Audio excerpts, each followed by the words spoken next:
Praise Lord. എൻ്റെ കഥയുടെ ഒരു സെക്ഷനിലേക്ക് ഞങ്ങളുടെ എല്ലാ പ്രിയമുള്ളവരെയും ഒരാഴ്ചയോടെ വെൽക്കം ചെയ്യുകയാണ്. നമുക്ക് പ്രാർത്ഥിച്ച് ആരംഭിക്കാം. ഒന്നിച്ച് പ്രാർത്ഥിക്കാം. ഇന്ന് ഈ ശുശ്രൂഷയുടെ അനുഗ്രഹത്തിന് വേണ്ടി നമ്മുടെ നടുവിലേക്ക് അയച്ചിരിക്കുന്ന പ്രിയ കർത്താവിൻ്റെ മകളെ കർത്താവ് ഇന്ന് തൻ്റെ ജീവിതാനുഭവങ്ങൾ പങ്കുവെക്കുവാൻ നമുക്കായി ഉപയോഗിക്കേണ്ടതിനായിട്ട് പ്രാർത്ഥിക്കാം, ചേർത്ത് പ്രാർത്ഥിക്കാം. പരിശുദ്ധ പിതാവെ, അനുഗ്രഹീതമാകുന്ന ഈ നല്ല സമയത്തിനായി ഞങ്ങളങ്ങ് സ്തുതിക്കുന്നു. തിരുസന്നിധിയിലേക്ക് ഞങ്ങൾ കടന്നു വരുന്നു. ഞങ്ങളുടെ നടുവിലേക്ക് അയച്ചിരിക്കുന്ന അവിടുത്തെ മകൾക്കായി ഞങ്ങളങ്ങ് സ്തുതിക്കുന്ന കർത്താവെ, തൻ്റെ ജീവിതാനുഭവങ്ങൾ ഞങ്ങൾക്ക് വലിയ ആത്മീക ബലത്തിന് കാരണമായി തീരുവാൻ പോകുന്നത് കൊണ്ട് സ്തോത്രം. അപ്പോൾ ഞങ്ങളുടെ കുറവശങ്ങളെ ക്ഷമിച്ച് ദൈവമഹത്വം ഞങ്ങളോട് വെളിപ്പെടണം. ഈ സാക്ഷ്യം ലോകത്തിൻ്റെ വിവിധ ഭാഗത്തു നിന്ന് കേൾക്കുന്ന ഓരോ നിൻ്റെ മക്കളെ അനുഗ്രഹിക്കണം. ഒന്നിച്ച് ഞങ്ങളെ അനുഗ്രഹിച്ചാട്ടെ. ഞങ്ങളുടെ കുറവശങ്ങളെ ക്ഷമിച്ചാട്ടെ. ഞങ്ങളുടെ സിസ്റ്റർ നെറ്റ്വർക്ക് എല്ലാം കരങ്ങളിലേക്ക് ഏൽപ്പിക്കുന്നു. പ്രാർത്ഥിച്ചാരംഭിക്കുന്ന ഈ സമയം മുതൽ ഞങ്ങളുടെ ആശീർവാദ പ്രാർത്ഥന ഒരു പ്രത്യേക കൃപയുണ്ടാകണം. സന്നിധിയിലേക്ക് മറ്റു വായ്ഭരം ഏൽപ്പിക്കുകയാണ്. പ്രാർത്ഥന കേട്ടിരിക്കൽ, വിടുതൽ കൽപ്പിച്ചാക്കിരിക്കൽ സ്തോത്രം. സകല മാനമഹത്തോടത്തേക്ക് തരുന്നു. യേശു മൂലം താഴ്മയായി ഞങ്ങൾ ചോദിക്കുന്നു, കേൾക്കുമാറാകണമേ. അമേൻ, അമേൻ. ഇന്ന് നമ്മളോടൊപ്പം തന്നെ അനുഭവങ്ങൾ പങ്കുവെക്കാൻ എത്തിയിരിക്കുന്നത് പ്രിയ സിസ്റ്റർ വിജി ജോസഫാണ്. പാലക്കാടിൽ നിന്ന് കണ്ണുനീർ താഴ്വിലെ കർത്താവ് കരം പിടിച്ച് നടത്തിയ സാക്ഷ്യമായിട്ടാണ് പ്രിയ സിസ്റ്റർ കടന്നു വന്നിരിക്കുന്നത്. നമുക്ക് പ്രാർത്ഥനയോടെ പ്രിയ സിസ്റ്ററെ നമുക്ക് എൻ്റെ കഥയിലേക്ക് വെൽക്കം ചെയ്യാം. Praise lord sister. Praise. Palakkad എന്നാ ജോയിൻ ചെയ്തിരിക്കുന്നില്ലേ? അതെ, പാലക്കാട്. പ്രോപ്പർ പാലക്കാട് തന്നെ ആണോ അതോ? അല്ലല്ല, പാലക്കാട് മുണ്ടൂർ എന്ന് പറയും. Palakkad Mannarkkad road Mundur. Okay, Mundur. Okay, ശരി. ഒത്തിരി വേദനിപ്പിക്കുന്ന ജീവിതാനുഭവങ്ങളിലൂടെ കടന്നു പോയിട്ടുണ്ടല്ലേ? ഉണ്ട്. ഒത്തിരി ഒന്ന് രണ്ട് അനുഭവങ്ങളൊന്നുമല്ല. ജീവിതത്തിൽ ഒത്തിരി പരുക്കൻ യാഥാർത്ഥ്യങ്ങളെ നേരിട്ടു. ശരിക്കും നമ്മുടെ മുമ്പിലിരിക്കുന്ന പ്രിയ കർത്താവിൻ്റെ ദാസി കണ്ണുനീർ താഴ്വരയിലൂടെ നടന്ന ഒരു ദൈവമകളാണ്. കർത്താവ് കൂടിയില്ലെങ്കിൽ, കർത്താവ് കരം പിടിച്ചില്ലായിരുന്നെങ്കിൽ ഇന്ന് നമ്മളോടൊപ്പം ഇങ്ങനെ ഇരുന്ന് സാക്ഷ്യം പറയാനുള്ള ധൈര്യം കിട്ടുകയില്ലായിരുന്നു. ഞാൻ സാക്ഷ്യം ഇന്ന് ഒരല്പം ഞാൻ കേൾക്കുവാനിടയായി തീർന്നു. ഞങ്ങൾ ഈ റെക്കോർഡിങ്ങിന് തൊട്ട് മുമ്പേ സാൻഡി എന്നോട് പറഞ്ഞിരുന്നു നേരത്തെ. ഒത്തിരി ദൈവത്തിന് നന്ദി പറയുന്നു. സിസ്റ്റർ ഹൃദയത്തിൽ ദൈവം നൽകിയ ധൈര്യത്തിനായിട്ട്, ബലത്തിനായിട്ട് ഒത്തിരി നന്ദി പറയുന്നു. ജനിച്ചു വളർന്നൊക്കെ എവിടെയാണ് സിസ്റ്ററെ? തൃശ്ശൂര് പൂമല എന്ന് പറയും. തൃശ്ശൂർ ഡിസ്ട്രിക്റ്റിലെ പൂമല എന്ന് പറഞ്ഞ സ്ഥലത്താണ് ഞാൻ ജനിച്ചു വളർന്ന് പഠിച്ചതൊക്കെ. ഓക്കെ, തൃശ്ശൂർ പൂമല. ശരി. അതുപോലെ തന്നെ പാലക്കാട് ഇപ്പോൾ ആയിരിക്കുന്നല്ലേ? അതെന്നെ വിവാഹം കഴിച്ചു കൊടുത്തത് പാലക്കാടിനാണ്. പാലക്കാടിനെ വിവാഹം കഴിച്ചു വന്നത് ചെറിയ പ്രായം മുതലേ ഒരു വിശ്വാസ മാർഗത്തിലൊക്കെ ആയിരുന്നോ, അതോ എങ്ങനെയായിരുന്നു ജീവിതാനുഭവങ്ങളൊക്കെ? ചെറിയ പ്രായം മാതാപിതാക്കളൊക്കെ എന്ന് പറയുകയാണെങ്കിൽ നമുക്ക് സന്തോഷമായിരുന്നു. അങ്ങനെയുള്ള ചെറിയ അനുഭവങ്ങളൊക്കെ ഒന്ന് പരിചയപ്പെടുത്താൻ വേണ്ടി ജീവിത പശ്ചാത്തലത്തെക്കുറിച്ചൊക്കെ ഒന്ന് പറയുകയാണെങ്കിൽ. മാതാപിതാക്കളും ഞങ്ങളെല്ലാവരും ചെറുപ്പം മുതലേ വിശ്വാസത്തിലായിരുന്നു. ഞങ്ങൾ ബ്രദറൻ സഭയിലാണ് ഞാൻ ജനിച്ച് വളർന്നതൊക്കെ. ബ്രദറൻ പശ്ചാത്തലത്തിലാണ് ഞങ്ങൾ കടന്നു വന്നത്. 18-19 വയസ്സായപ്പോഴാണ് ഞാൻ സ്നാനപ്പെടുവാൻ തന്നെ ഇടയായത്. മാതാപിതാക്കളൊക്കെ ഞങ്ങൾ ചെറുപ്പം മുതലേ വിശ്വാസത്തിന്റെ പാതയിലാണ് കടന്നു വന്നത്. പ്രിയ മാതാവിന് ഒരു ചെറിയ രോഗം പിടിച്ചതിനെ തുടർന്നാണ് ഞങ്ങൾ ഈ ബ്രദറൻ സഭ വിട്ട് ഞങ്ങൾ IPCയിലോട്ട് പോകുവാനായിട്ട് ഇടയായി തീർന്നത്. രോഗം പിടിച്ചെന്ന് പറയുമ്പോൾ ആ രോഗമായിട്ടുള്ള ബന്ധത്തിലുള്ള പ്രാർത്ഥനയും സൗഖ്യവും ഒക്കെ ആയിരിക്കും അല്ലേ? അതെ. എന്തുവായിരുന്നു അനുഭവം? അത് അമ്മയ്ക്ക് വാൽവിന് കംപ്ലൈന്റ് ആയിരുന്നു. അപ്പൊ അത് ഞങ്ങൾ അറിഞ്ഞിരുന്നില്ല. അപ്പൊ ഞങ്ങളുടെ ബ്രദറൻ സഭയില് ഞങ്ങൾക്ക് ഇച്ചിരി ദൂരത്തോട്ട് പോകണമായിരുന്നു. അപ്പൊ IPC സഭയാണ് ഞങ്ങളുടെ അടുത്തുണ്ടായിരുന്നത്. അപ്പോൾ എപ്പോഴും അവിടുത്തെ പാസ്റ്ററും വിശ്വാസികളും വന്ന് ഞങ്ങൾക്ക് വീട്ടിൽ വന്ന് പ്രാർത്ഥിക്കുകയും അങ്ങനെ വേണ്ട കൈത്താങ്ങലെല്ലാം നൽകി തന്നത് IPC സഭയിലുള്ള ദേവദാസനും വിശ്വാസികളുമാണ്. അപ്പൊ അതിനെ തുടർന്നാണ് ഞങ്ങൾ പിന്നെ IPCയിലോട്ട് കടന്നു പോകാനിടയായത്. ശരി. അപ്പം ദീർഘവർഷങ്ങളായിട്ട് ഇപ്പം IPC ചർച്ചുമായിട്ടൊക്കെയുള്ള ബന്ധത്തിലാണ്. ഇപ്പൊ ഞങ്ങൾ എന്നെ കെട്ടിച്ചിരിക്കുന്നത് ചർച്ചക്കോടിലോട്ടാണ്. ഞങ്ങളിപ്പോ ചർച്ചക്കോടിലാണ്. ശരി. ശരിക്ക് പറഞ്ഞാൽ ചെറിയ പ്രായം മുതലേ നല്ലൊരു ആത്മീയ പശ്ചാത്തലത്തിൽ, അതായത് ബ്രദറൻ സഭയിലും IPCയിലും പിന്നെ ചർച്ചകളിലും ഒക്കെ ആയിട്ട് കർത്താവിനെ അറിഞ്ഞ് ജീവിക്കാനൊക്കെ കർത്താവ് ഭാഗ്യം നൽകി. ഒത്തിരി അനുഭവങ്ങളുണ്ടെന്ന് എനിക്കറിയാം കേട്ടോ. അതുകൊണ്ട് ചെറിയ പ്രായം മുതലുള്ള അനുഭവങ്ങളൊക്കെ പറയാം. അത് കേൾക്കാൻ ഞങ്ങൾ തയ്യാറാണ്. പ്രാർത്ഥനയോടുകൂടി ആയിരിക്കുന്നു. സിസ്റ്റർ അനുഭവങ്ങൾ പറയാം കേട്ടോ. എന്തെങ്കിലും അത്യാവശ്യം ഉണ്ടെങ്കിൽ ഇടയ്ക്ക് ചോദ്യങ്ങൾ ചോദിക്കാം കേട്ടോ. അപ്പോൾ സിസ്റ്റർ പറഞ്ഞാട്ട്, ചെറിയ പ്രായം മുതലുള്ള അനുഭവങ്ങൾ പറഞ്ഞാട്ട്. ദൈവം സഹായിക്കട്ടെ. ആമേൻ. സ്തോത്രം. എൻ്റെ പേര് വിജി ജോസഫ്. ഞാൻ തൃശ്ശൂർ ഡിസ്ട്രിക്റ്റിലെ പോമല എന്ന സ്ഥലത്താണ് ഞാൻ ജനിച്ചു വളർന്നത്. അപ്പനും അമ്മയ്ക്കും ഞങ്ങൾ 4 മക്കളായിരുന്നു. അതിൽ മൂന്നാമത്തതായിട്ടാണ് ഞാൻ ജനിച്ചു വളരുവാനായിട്ട് ഇടയായി തീർന്നത്. ചെറുപ്പം മുതലേ ദൈവഭാഗത്തേക്കൊക്കെ കടന്നു വരുവാനെല്ലാം ദൈവം ഇടയാക്കി. അതിന് ഞങ്ങളുടെ മാതാപിതാക്കൾ ഞങ്ങളെ ആ മാർഗത്തിലൂടെയെല്ലാം കൊണ്ടുപോകുവാനെല്ലാം ഇടയാക്കി തീർത്തു. 2 ആണും 2 പെണ്ണുമാണ് ഞങ്ങളുടെ വീട്ടില്, ഞങ്ങളുടെ സഹോദരന്മാരും. പിതാവിനെ കുറിച്ച് പറയുകയാണെങ്കിൽ, പിതാവ് ചെറിയൊരു രാഷ്ട്രീയ പ്രവർത്തകനായിരുന്നു. ആയതുകൊണ്ട് ഞങ്ങളുടെ കുടുംബമൊന്നും നോക്കുവാനായിട്ട് പ്രിയ പിതാവിന് സാധിച്ചില്ല. കാരണം ഈ പാർട്ടിയുടെ എല്ലാം പുറകിലൂടെ പോയി അങ്ങനെയുള്ള ഒരുപാട് കാര്യങ്ങൾ നടന്നു വന്നതുകൊണ്ട് പ്രിയ പിതാവല്ലായിരുന്നു ഞങ്ങളുടെ ഭവനത്തിന്റെ കാര്യങ്ങളെല്ലാം നോക്കി നടത്തിയത്, പ്രിയ മാതാവായിരുന്നു. മാതാവ് എന്ന് പറഞ്ഞു കഴിഞ്ഞാൽ ഞങ്ങളെ എല്ലാം പഠിപ്പിച്ചതും ഞങ്ങൾക്ക് വേണ്ടിയുള്ള കൈത്താങ്ങലുകളെല്ലാം നൽകി തന്നതും എല്ലാം പ്രിയ മാതാവാണ്. മാതാവ് കൂലിപ്പണി എടുത്താണ് ഞങ്ങളെ വളർത്തിയത്. ഞങ്ങൾ 4 മക്കളാണ് ഉണ്ടായിരുന്നത്. അപ്പൊ ഈ 4 മക്കൾക്കും അന്നത്തെ കാലത്ത് ജീവിക്കുവാനൊക്കെ വളരെയധികം ബുദ്ധിമുട്ടുകളും പ്രയാസങ്ങളും നിറഞ്ഞ സമയത്തായിരുന്നു പ്രിയ മാതാവ് ഞങ്ങളെ വളർത്തിക്കൊണ്ടുവന്നത്. അങ്ങനെ ഒരിക്കൽ മാതാവ് ഒരു പണിക്ക് വേണ്ടി കടന്നു പോയപ്പോൾ അവിടെ ഈ കശുമാവിന്റെ ചുവട് ഒരുക്കുന്നതാകുന്ന ഒരു സമയമായിരുന്നു. അപ്പോൾ ഈ കരികിലയെല്ലാം വെച്ചുകൊണ്ട് ഒരു കൊട്ടയിൽ ഈ കരികിലയെല്ലാം വെച്ച് മുകളിലൊരു വാക്കത്തി വെട്ടുകത്തി വെച്ചിരുന്നു. അതും വെച്ചുകൊണ്ട് തലയിൽ വെച്ചുകൊണ്ട് നടന്നു പോയപ്പോൾ പെട്ടെന്ന് കാലൊന്ന് സ്ലിപ്പ് ചെയ്യുകയും ഈ വെട്ടുകത്തി വന്ന് കാലിൽ വീഴുകയും കാലിന്റെ കുതിഞ്ഞരമ്പ് മുറിഞ്ഞു പോകുവാൻ ഇടയായി തീർന്നു. അങ്ങനെ അപ്പോൾ തന്നെ ഞങ്ങൾക്ക് അന്ന് ഇവിടെ തൃശ്ശൂർ മെഡിക്കൽ കോളേജ് ഇവിടെ വന്നിട്ടില്ല, ഞങ്ങളുടെ എവിടേക്ക് വന്നിട്ടില്ല. അപ്പൊ ഞങ്ങൾ ജില്ലാ ആശുപത്രിയിലാണ്, തൃശ്ശൂർ ജില്ലാ ആശുപത്രിയിലാണ് കൊണ്ടുപോയത്.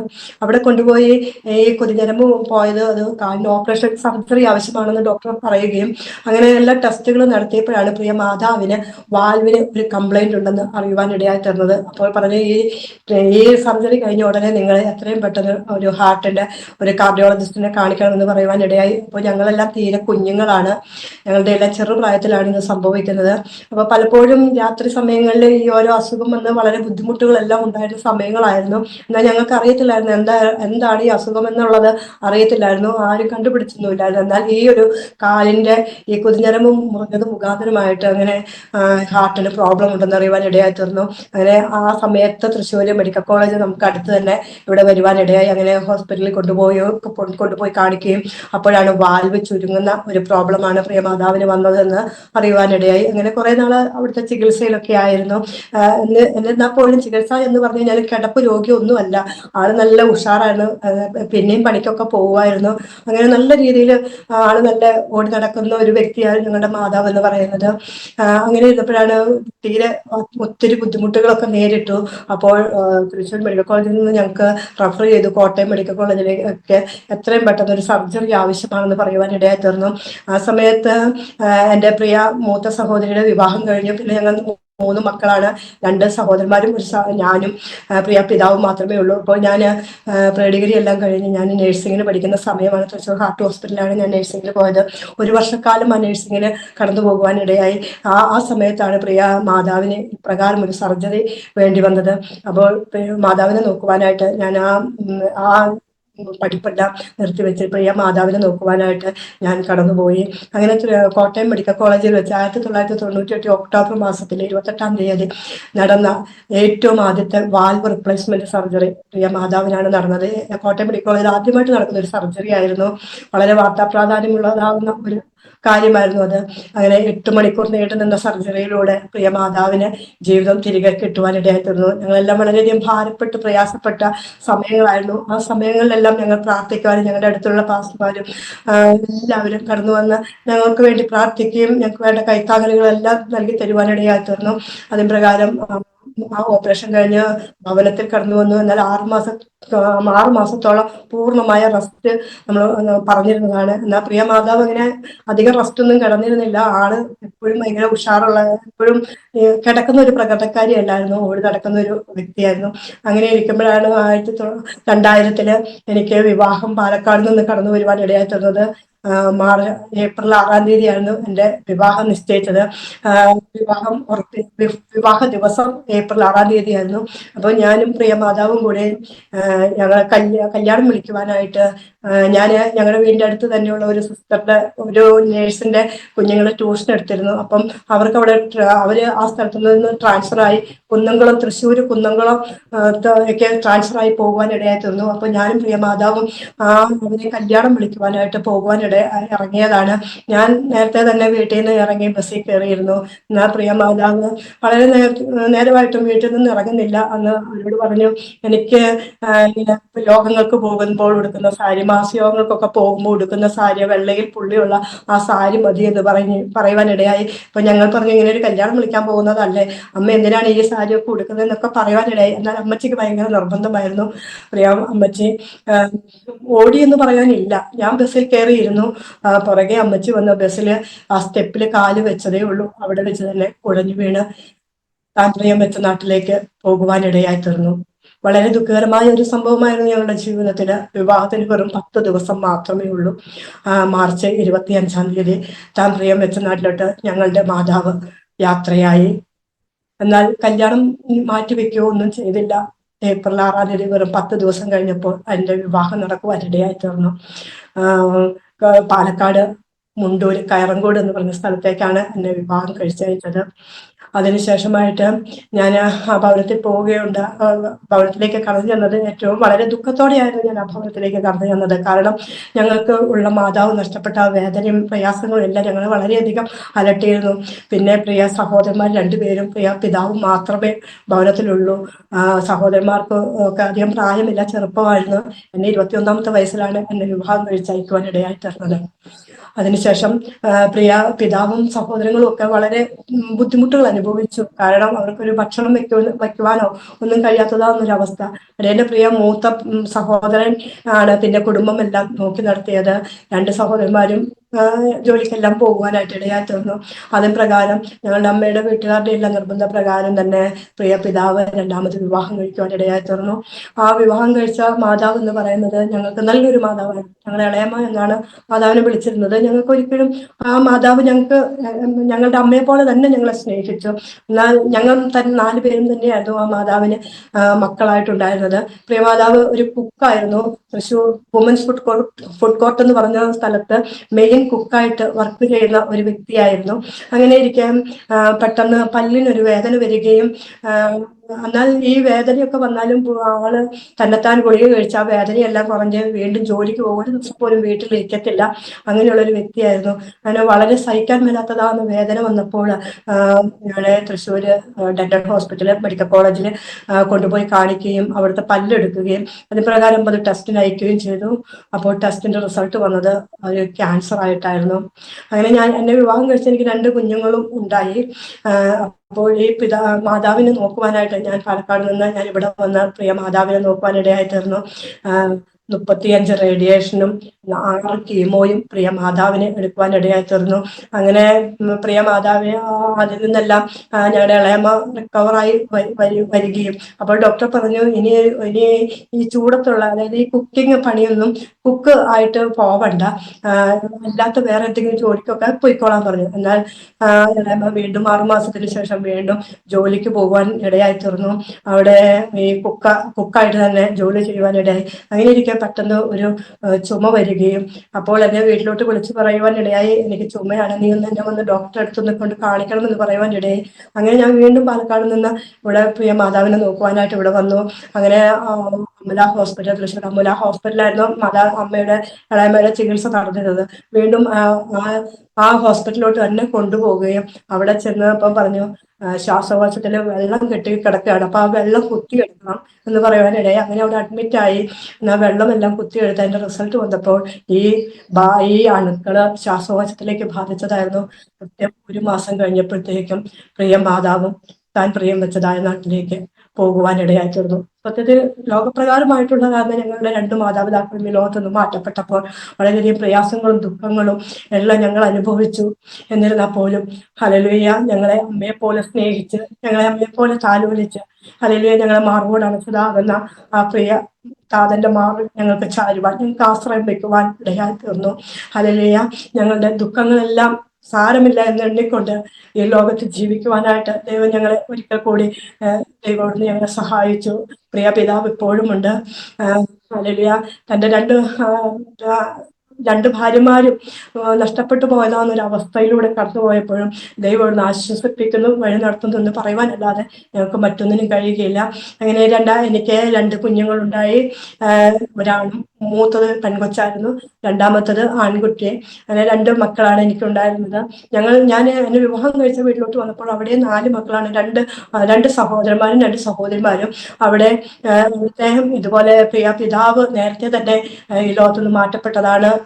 എൻ്റെ ഹസ്ബൻഡാണ് ഭവനത്തിലെ കാര്യങ്ങളെല്ലാം നോക്കി നടത്തിയിരുന്നത്. അവിടെയും പ്രിയ മാതാവ് പെട്ടെന്ന് ഒരു വശം തളരുകയും പാരലൈസ് ആയി പോവുകയും, ഷുഗറൊക്കെ കൂടി ഒരു വശം പാരലൈസ്ഡായി പോകാനിടയായി തീർന്നു. ഞാനും എൻ്റെ കുഞ്ഞുങ്ങളും എല്ലാവരുമാണ് പ്രിയ മാതാവിനെ നോക്കിയിരുന്നത്. അങ്ങനെ ഇരിക്കെ പ്രിയപ്പെട്ടവൻ മംഗലാപുരത്ത് ഒരു ജോലിക്കായിട്ട് കടന്നുപോയതാണ്.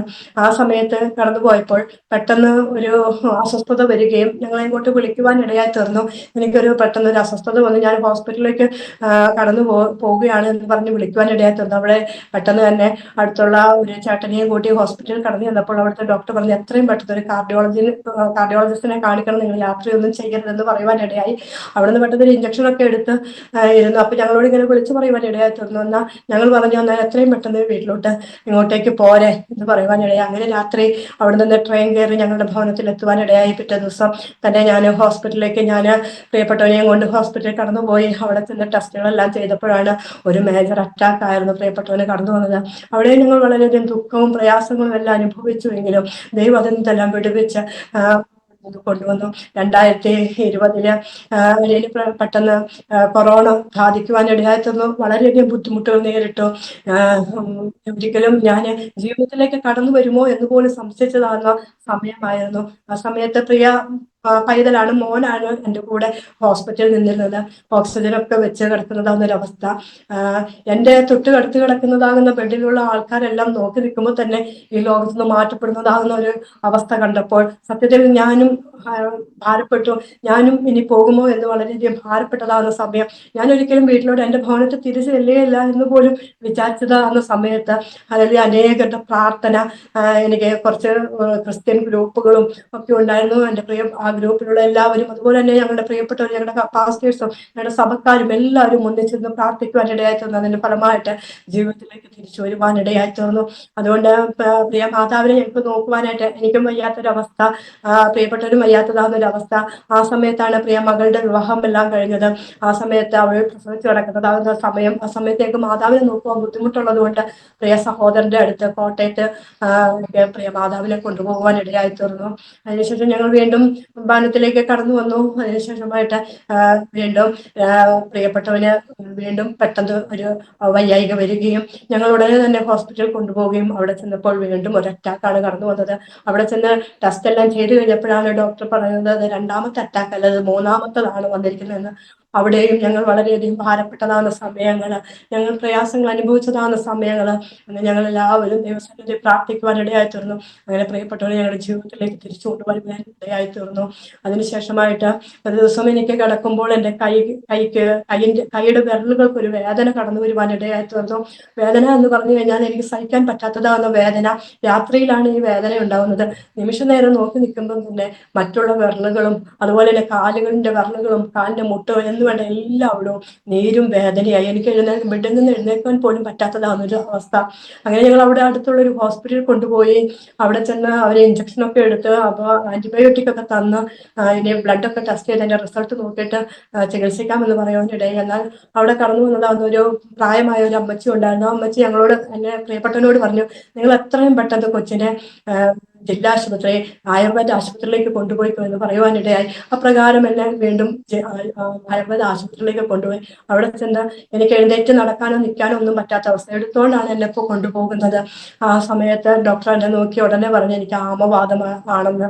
അങ്ങനെ ആമവാദത്തിന്റെ ചികിത്സയായിട്ട് 2 മാസത്തോളം പാലക്കാട് ജില്ലാ ആശുപത്രി, ആയുർവേദ ആശുപത്രിയിൽ കിടക്കുവാനിടയായി. അപ്പോഴും എൻ്റെ പ്രിയ കുഞ്ഞുങ്ങളും എൻ്റെ പ്രിയപ്പെട്ടവനും അതുപോലെ തന്നെ എൻ്റെ അമ്മയുടെ അനിയത്തിയുടെ മക്കളും എൻ്റെ ചേച്ചിമാരെല്ലാവരും വന്നാണ് നോക്കിയിരുന്നത്. എൻ്റെ പ്രിയ പൈതൽ ആ സമയത്ത് കോളേജിൽ പഠിക്കുന്ന ടൈമാണ്. അവൻ കോളേജ് വിട്ട് കഴിഞ്ഞ് കഴിഞ്ഞാൽ എൻ്റെ അടുത്തേക്ക് ഹോസ്പിറ്റലിലേക്ക് കടന്നു വരും. അങ്ങനെ എന്നെ നോക്കിയ, കാരണം സ്വന്തമായിട്ടൊന്നും ചെയ്യുവാൻ പറ്റാത്ത അവസ്ഥയായിരുന്നു. ഒന്ന് എഴുന്നേൽക്കുവാനോ തലമുടി ചെയ്യുവാനോ ഒരു ഭക്ഷണം കഴിക്കുവാനോ പോലും പറ്റാത്ത അവസ്ഥ, മറ്റുള്ളവരെ ആശ്രയിക്കേണ്ടതാവുന്ന അവസ്ഥ. അവിടെ നിന്നും ദൈവം എല്ലാവരുടെയും പ്രാർത്ഥനയുടെ ഫലമായിട്ട് ദൈവം അവിടെ നിന്ന് എന്നെ വിടുവിച്ച് 2 മാസം കഴിഞ്ഞ് ഞങ്ങൾ ഭവനത്തിലേക്ക് കടന്നു വരുവാനിടയായി തീർന്നു. ആ സമയത്ത് എൻ്റെ നാട്ടിലുള്ള കോട്ടയത്തുള്ള പ്രിയ ആൻറ്റി, അമ്മയുടെ അനിയത്തെ എന്നെ വിളിക്കുവാനിടയായി തീർന്നു. നീ ഇവിടെ വരവാ, അപ്പോൾ ഒരു പ്രാർത്ഥനയുണ്ട്, ഉപവാസ പ്രാർത്ഥനയുണ്ട്, ഇങ്ങോട്ട് വരാൻ പറഞ്ഞു. അങ്ങനെ ഒരു വിധത്തിന് നടക്കുവാൻ പതുക്കെ പിച്ച വെച്ച് നടക്കുന്നതാകുന്ന സമയത്ത് ഞാൻ എന്നെയും കൊണ്ട് അവിടെ കൊണ്ടുപോയി. അങ്ങനെ അവിടുത്തെ ഉപവാസ പ്രാർത്ഥനയിൽ, ആദ്യത്തെ ഉപവാസ പ്രാർത്ഥനയിൽ തന്നെ അവിടുത്തെ ദേവദാസൻ ആദ്യമേയുള്ള ദൂത് എന്നോടായിരുന്നു. റേത്ത് വെച്ച് വീട്ടിലോട്ട് വരേണ്ട സ്ഥാനത്ത് നിന്ന് ദൈവം മടക്കി കൊണ്ടുവന്നു എന്നുള്ളതാണ് ആ ദൂത് കേട്ടപ്പോൾ. ഹല്ലേലൂയ. ദൈവം എനിക്ക് ജീവിതത്തിൽ ചെയ്ത ആ അത്ഭുതങ്ങളെ ഓർത്ത് ദൈവത്തെ സ്തുതിക്കുവാനും, ആ സമയത്ത് തന്നെ എനിക്കറിയത്തില്ല, ഞാൻ ഇതുവരെ മുട്ടുകുത്തി പോലും നിന്നിട്ടില്ലാത്ത അന്ന് ഞാൻ മുട്ടുകുത്തി നിൽക്കുവാൻ ഇടയായി തീർന്നു. ദൈവസന്നിധി പ്രാർത്ഥിക്കുവാൻ ഇടയായി തീർന്നു. അത് അന്ന് എൻ്റെ ആ രോഗം പൂർണ്ണമായി മാറിയെന്ന് ഞാൻ പൂർണ്ണമായി വിശ്വസിച്ച് ദൈവസന്നിധി പ്രാർത്ഥിക്കുവാൻ ഇടയായി. 6 മാസം കൂടുമ്പോൾ ആയുർവേദത്തിൽ വന്ന് അഡ്മിറ്റ് ആകണം, ചികിത്സിക്കണം എന്ന് പറഞ്ഞ സ്ഥാനത്ത് അന്ന് തൊട്ട് ഇന്ന് വരെയും ആ ഒരു അസുഖം എന്നെ ബാധിക്കുവാൻ ഇടയായിട്ടൊന്നുമില്ല. എൻ്റെ വലിയവനാകുന്ന ദൈവം എന്നെ വിടുവിച്ച് ഭവനത്തിൽ കൊണ്ടുവരുവാൻ ഇടയായി. മോൻ 2 മക്കളായിരുന്നു. മൂത്ത മോളുടെ വിവാഹം കഴിഞ്ഞ്, 2ാമത്തെ മോനാണ്. അവൻ നന്നായി പഠിക്കുന്ന ഒരു കുഞ്ഞാണ്. അവന് ഡിഗ്രിക്ക് ഞങ്ങളുടെ നിന്ന് പെരിന്തൽമണ്ണ ഗവൺമെന്റ് കോളേജിലാണ് അവന് സീറ്റ് കിട്ടിയത്. അവന് ആദ്യത്തെ ആഗ്രഹം അവന് ജേർണലിസ്റ്റ് ആവണം എന്നുള്ളതൊരു ആഗ്രഹത്തിന് പ്രകാരം അവൻ ജേർണലിസം കോഴ്സ് പഠിച്ചാണ് +2 പഠിച്ചത്. അങ്ങനെ BA ലിറ്ററേച്ചറിന് ഡിഗ്രിക്ക് സീറ്റ് കിട്ടുവാനും അവൻ പെരിന്തൽമണ്ണ കോളേജിൽ പോകുവാനും ഇടയായി തീർന്നു. ആ കോളേജിലെല്ലാം പഠനം കഴിഞ്ഞ് അവന് ഒരു വർഷം എന്ന് പറയുവാനില്ല, കുറച്ച് നാള് അവൻ ഡിഗ്രി കഴിഞ്ഞപ്പോഴത്തേക്കും വീട്ടിലിരുന്നപ്പോൾ അവിടെ ഞങ്ങളുടെ വീടിൻ്റെ അടുത്ത് തന്നെയുള്ളതാകുന്ന ഒരു സ്ഥലത്ത് അവനൊരു ചെറിയൊരു ജോലി, നമ്മുടെ വീടിൻ്റെ നടന്നു പോകേണ്ട ദൂരമേ ഉള്ളൂ, അവിടെ ജോലിക്ക് പോകുവാനിടയായി. അവിടെ അങ്ങനെ അവൻ അവിടെ ജോലി ചെയ്തുകൊണ്ടിരിക്കുമ്പോൾ എനിക്ക് രാത്രിയിൽ പെട്ടെന്നൊരു ശ്വാസം മുട്ട് വരുവാനും, അങ്ങനെ എന്നെയും കൊണ്ട്, എൻ്റെ പ്രിയ പൈതലാണ് എന്നെയും കൊണ്ട് ഹോസ്പിറ്റലിൽ പോയത്. അന്ന് രാത്രി മുഴുവൻ ആ ഒബ്സർവേഷനിൽ അവിടെ ഹോസ്പിറ്റലിൽ ഇരിക്കുവാനിടയായി തന്നു. അങ്ങനെ രാവിലെയാണ് ഞങ്ങൾ അവിടെ നിന്ന് ഹോസ്പിറ്റലിൽ നിന്ന് വരുന്നത്. ആ സമയത്ത് അവൻ വീട്ടിൽ വന്നു ഉടനെ ഫുഡൊന്നും കഴിച്ചില്ല. അവനന്ന് രാത്രി മുഴുവൻ ഉറക്കളച്ചിരുന്നിട്ട് അവൻ ആ ജോലിക്ക് കടന്നുപോയി. ഉച്ച സമയത്ത് അവൻ ഫുഡ് കഴിക്കുവാനായിട്ട് വാഹനത്തിൽ കടന്നുപോയി. ഫുഡ് വാങ്ങിച്ച് തിരിച്ചു വരുന്ന സമയമായപ്പോഴത്തേക്ക് ഇവന് പെട്ടെന്ന് തലകറക്കം ഉണ്ടായി. അവൻ്റെ പ്രഷർ BP താഴുവാൻ ഇടയായി തീർന്നു. അവൻ അവിടെ തന്നെ ആ വണ്ടി അവിടെ തന്നെ സ്റ്റക്കായി നിൽക്കുവാൻ ഇടയായി തീർന്നു. അങ്ങനെ നേരെ എതിരെ വന്നതാവുന്ന ഒരു പിക്കപ്പ് വാൻ ഈ വണ്ടിയെ ഇടിച്ച് ഇവൻ തെറിച്ച് വീഴുവാൻ ഇടയായി തീർന്നു. ഹല്ലേലൂയ.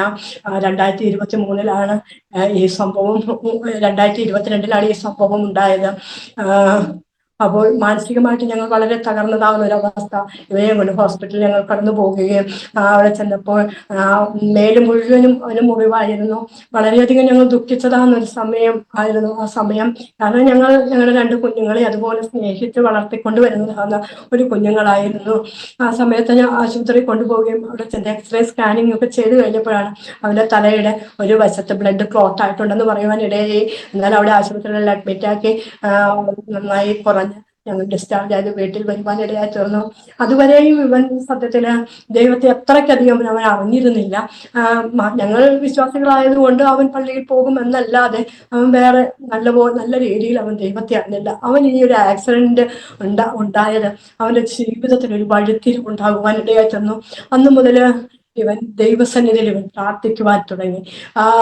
2023 സെപ്റ്റംബർ മാസത്തിലാണ് ഇത് ഉണ്ടാകുന്നത്.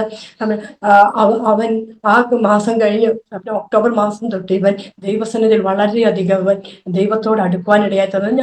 ഞങ്ങൾ ആരും പറഞ്ഞു കൊടുത്തതല്ല. അവൻ തന്നെത്താൻ 21 ദിവസം വീട്ടിൽ വെച്ച് ഉപവസിക്കുവാൻ തുടങ്ങി. മോന്റെ പേര് അലൻ എന്നാണ്, മോളുടെ പേര് ആൻമേരി എന്നാണ്. മോൻ വീട്ടിൽ 21 ദിവസം ഉപവസിക്കാൻ ഇടയായി തീർന്നു. അപ്പോൾ ഇവൻ ഉപവസിക്കുമ്പോൾ എന്നോട് പറയും, പറയും, അമ്മേ, വേദപുസ്തകം സംസാരിക്കുമെന്ന് പറയുന്നത് എത്രയോ സത്യമാണ്, എത്രയോ വാസ്തവമാണ് അമ്മേ. അവൻ ആദ്യമായിട്ട് വായിച്ചു തുടങ്ങിയത് അപ്പോസ്തല പ്രവൃത്തിയാണ്. അപ്പൊ അവൻ എന്നോട് പറയും, അമ്മ ഈ അപ്പോസ്തല പ്രവൃത്തി വായിക്കണം. അയ്യോ, എന്തോരു ഇതാണ് അമ്മേ. അതിൽ പൗലോസിനെ ഒന്ന് ഓർത്തു നോക്കി. എന്റെ റോൾ മോഡൽ പൗലോസാ. പൗലോസിനെ അങ്ങ് ഭയങ്കര ഇഷ്ടപ്പെട്ട ഒരു വ്യക്തിയായി അവൻ പൗലോസിനെ പോലെ ആകണം എന്നുള്ളതൊരു ആഗ്രഹം അവന്റെ ഹൃദയത്തിൽ ഉണ്ടാകുവാനിടയായി. അവൻ റോൾ മോഡൽ ആക്കി എടുത്തത് പൗലോസിനെയാണ്. അവൻ പറയാൻ തുടങ്ങി, 3-ാം സ്വർഗത്തോളം എടുക്കപ്പെട്ട പൗലോസ്, അമ്മ ഒന്ന് ഓർത്ത് നോക്കിക്കേ എന്നെല്ലാം ഇവനോട് പറയുവാനിടയായി. അങ്ങനെ ഇവന് പിന്നീട് ദൈവത്തോട് കൂടുതലായി അടുക്കണം എന്നുള്ളൊരു ഭയങ്കര ആഗ്രഹം. ഇവൻ ദൈവസന്നിധിയിൽ വന്നതിന് ശേഷം ഇവൻ ഒരു വിവാഹത്തിന് പോവുകയോ അല്ലെങ്കിൽ എന്തെങ്കിലും ഒരു ഫംഗ്ഷൻ വന്നാൽ പോലും ഇവൻ പോവുകയില്ല. അവൻ അവിടെ ഇരുന്ന് ദൈവസന്നിധിയിൽ അവൻ അവിടെ ഇരുന്ന് പ്രാർത്ഥിക്കും. അങ്ങനെ അവൻ ഓരോ പാസ്റ്റർമാരെ തേടി അവൻ പോകുവാൻ തുടങ്ങി. അങ്ങനെ അവൻ ഒരു നമ്മുടെ യൂട്യൂബിലൊക്കെ ഉള്ള ഒരു ചേസ് പാസ്റ്റർ, അവൻ ആ പാസ്റ്ററെ വിളിച്ച് പാസ്റ്ററെ കാണണമെന്ന് പറയുവാനിടയായി. അങ്ങനെ പാസ്റ്റർ മല്ലപ്പള്ളി വന്നപ്പോൾ അവൻ അവിടേക്ക് ചേസ് പാസ്റ്ററുടെ അടുത്ത് പോകുകയും ആ പാസ്റ്ററുടെ അടുത്ത് പോയി ആ പാസ്റ്റർ അവനെ തിരിച്ച് കറുകച്ചാലി കൊണ്ടുവിടുവാനൊക്കെ ഇടയായി തീർന്നു. അപ്പോൾ പാസ്റ്റർ പറഞ്ഞു, നിനക്ക് ദൈവ വിളി ഉണ്ടെങ്കിൽ നീ എൻ്റെ കൂടെ വന്നു എന്ന് പറയുവാനിടയിൽ, നീ ഇപ്പോൾ പഠിക്കുക. അപ്പൊ ഇവൻ പഠിക്കുവാനായിട്ട് ഭയങ്കര ആഗ്രഹമായിരുന്നു. ഇവന്റെ ഒരു ആഗ്രഹം പിന്നീട് അവന് എങ്ങനെയെങ്കിലും സിവിൽ സർവീസ് എഴുതണം, IAS എഴുതണം, അവനൊരു കളക്ടർ ആവണം. ഇതൊക്കെ അവന്റെ ഒരു ഹൃദയത്തിന്റെ ആഗ്രഹമായിരുന്നു. അവൻ പറഞ്ഞ കാര്യം എന്താണെന്ന് വെച്ച് കഴിഞ്ഞാൽ, ഒരു കളക്ടർക്ക് വേണ്ട ഗുണങ്ങൾ നോക്കിയാൽ നമ്മുടെ വേദപുസ്തകത്തിൽ കാണുന്ന എല്ലാ തരത്തിലുള്ള വരങ്ങളാവുമ്പേ ഒരു കളക്ടർക്ക് വേണ്ട ഗുണം, ദയ വേണം, സന്തോഷം വേണം, സമാധാനം വേണം, സൽഗുണം, എല്ലാം സൽപ്രവൃത്തി എല്ലാം വേണ്ട ഒരു ഗുണമുള്ളത് ഈ കളക്ടർക്ക്. അപ്പൊ എനിക്ക് കളക്ടർ ആവണമെന്നൊക്കെ ഇവന്റെ ഒരു ആഗ്രഹമായിരുന്നു. അങ്ങനെ അവനപ്പോ അഭിഷേകം പ്രാപിച്ചിട്ടില്ല. അപ്പോൾ അവൻ അങ്ങനെ ഇരുന്ന സമയത്ത് പ്രിയ സഹോദരി ാണ് താമസിക്കുന്നത്. ചേച്ചി വിളിച്ച് പറഞ്ഞ്, ഞങ്ങൾ അവനെ കുട്ട എന്നാ വിളിക്കുന്നത്, കുട്ടൻ എന്താ വിളിക്കുന്നത്. അപ്പം പറഞ്ഞു, കുട്ട, ഇവിടെ ഷാജിയൻ പോൾ പാസ്റ്ററുടെ സഭയിൽ 21 ദിവസം ഉപവാസ പ്രാർത്ഥന നടക്കുക, നീ വരുന്നെങ്കിൽ വാ എന്ന് പറയാനിടയായി. അങ്ങനെ അവൻ തിരുവല്ലയ്ക്ക് കടന്നു പോകാനിടയായി തീർന്നു.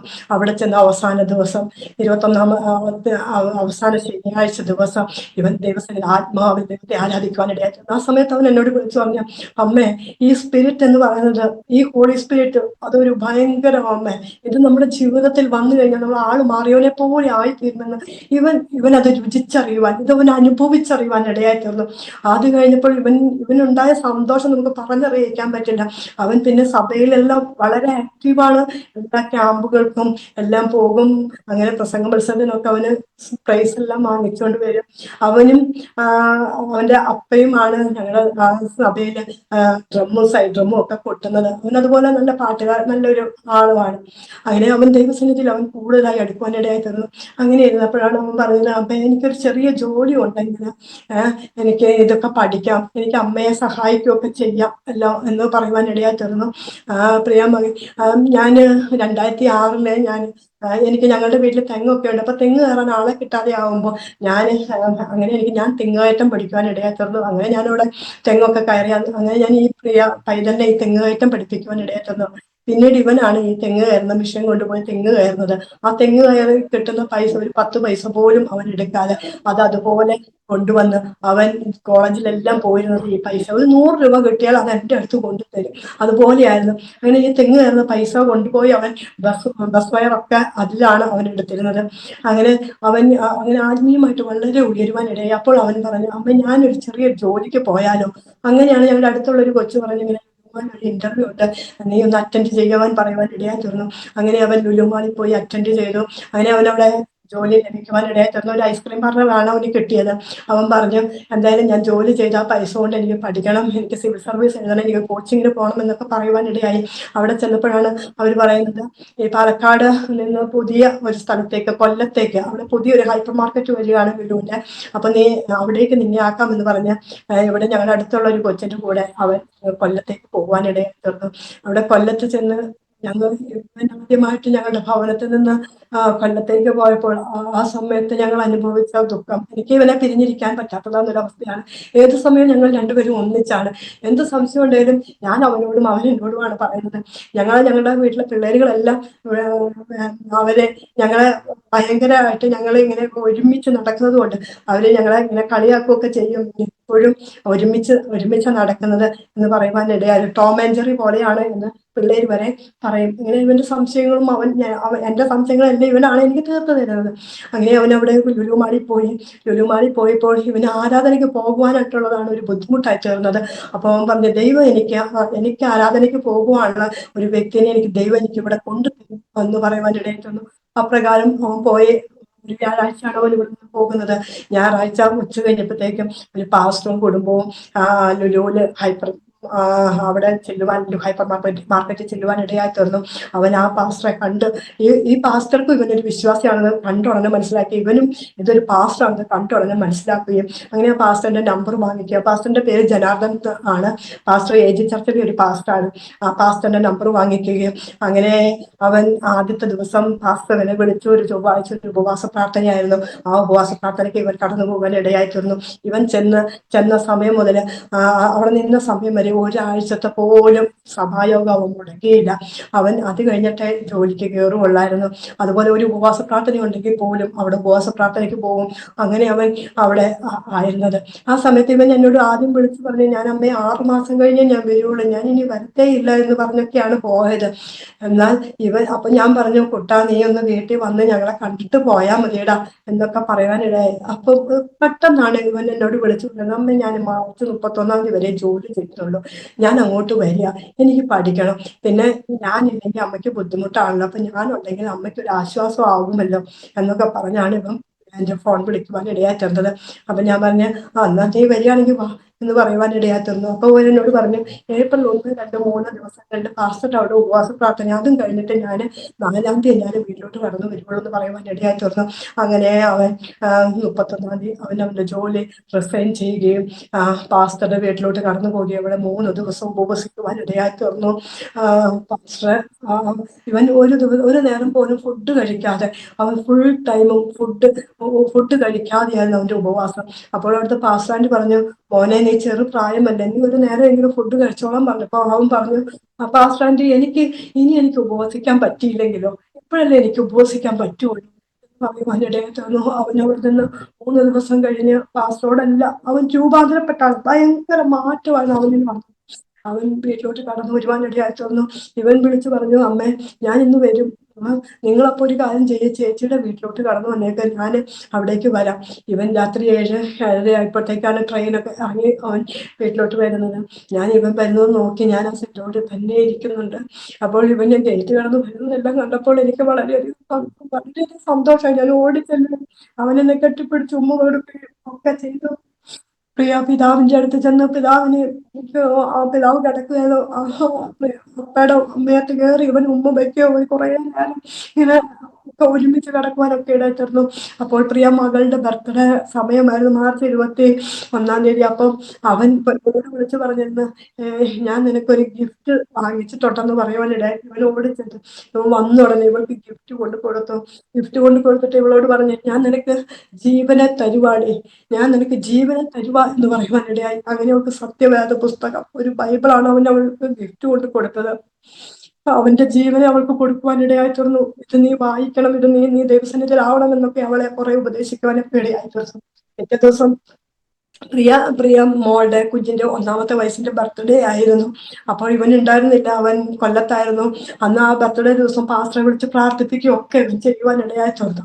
അങ്ങനെ അവൻ ബർത്ത്ഡേക്ക് വരാത്തതുകൊണ്ട് ഇവൾക്ക് പൈസ അയച്ചു കൊടുത്തു. അപ്പം മോള് പറഞ്ഞു, എന്തിനാ കുട്ടാ എനിക്കിപ്പോ പൈസ അയച്ചു തന്നേന്ന് ചോദിച്ചപ്പോ ഇവൻ പറഞ്ഞു, എടീ എനിക്ക് ഇനി നിനക്ക് പൈസ അയച്ചു തരാൻ പറ്റിയില്ലെങ്കിലോ, ഞാൻ ഇപ്പോഴല്ലേ എനിക്ക് തരാൻ പറ്റുള്ളൂ എന്ന് പറയുവാനിടയായി തീർന്നു. ഇവന്റെ വാക്കുകളെല്ലാം അങ്ങനത്തെ ഒരു വാക്കായിരുന്നു. പക്ഷെ ഞങ്ങൾക്ക് അതിനെക്കുറിച്ചൊന്നും അറിയുവാനിടയായിട്ടില്ല. അന്ന് അവൻ വീട്ടിൽ വന്ന് രാത്രിയിൽ ഞങ്ങൾ പാട്ടുപാടി പ്രാർത്ഥിക്കുമ്പോൾ അവൻ ഈ പാട്ട് പാരിൽ പാർക്കുന്ന അൽപായുസിൽ ആ പാട്ടും 90 സങ്കീർത്തനവുമാണ് എന്ന് വായിക്കുന്നത്. അപ്പൊ ഞാൻ പറഞ്ഞു, കുട്ടാ നീ എന്തിനാ ഈ 90 സങ്കീർത്തനം വായിക്കുന്നതെന്ന് പറഞ്ഞപ്പോൾ ഇവൻ എന്നെ വഴക്ക് പറയാനിടയായി.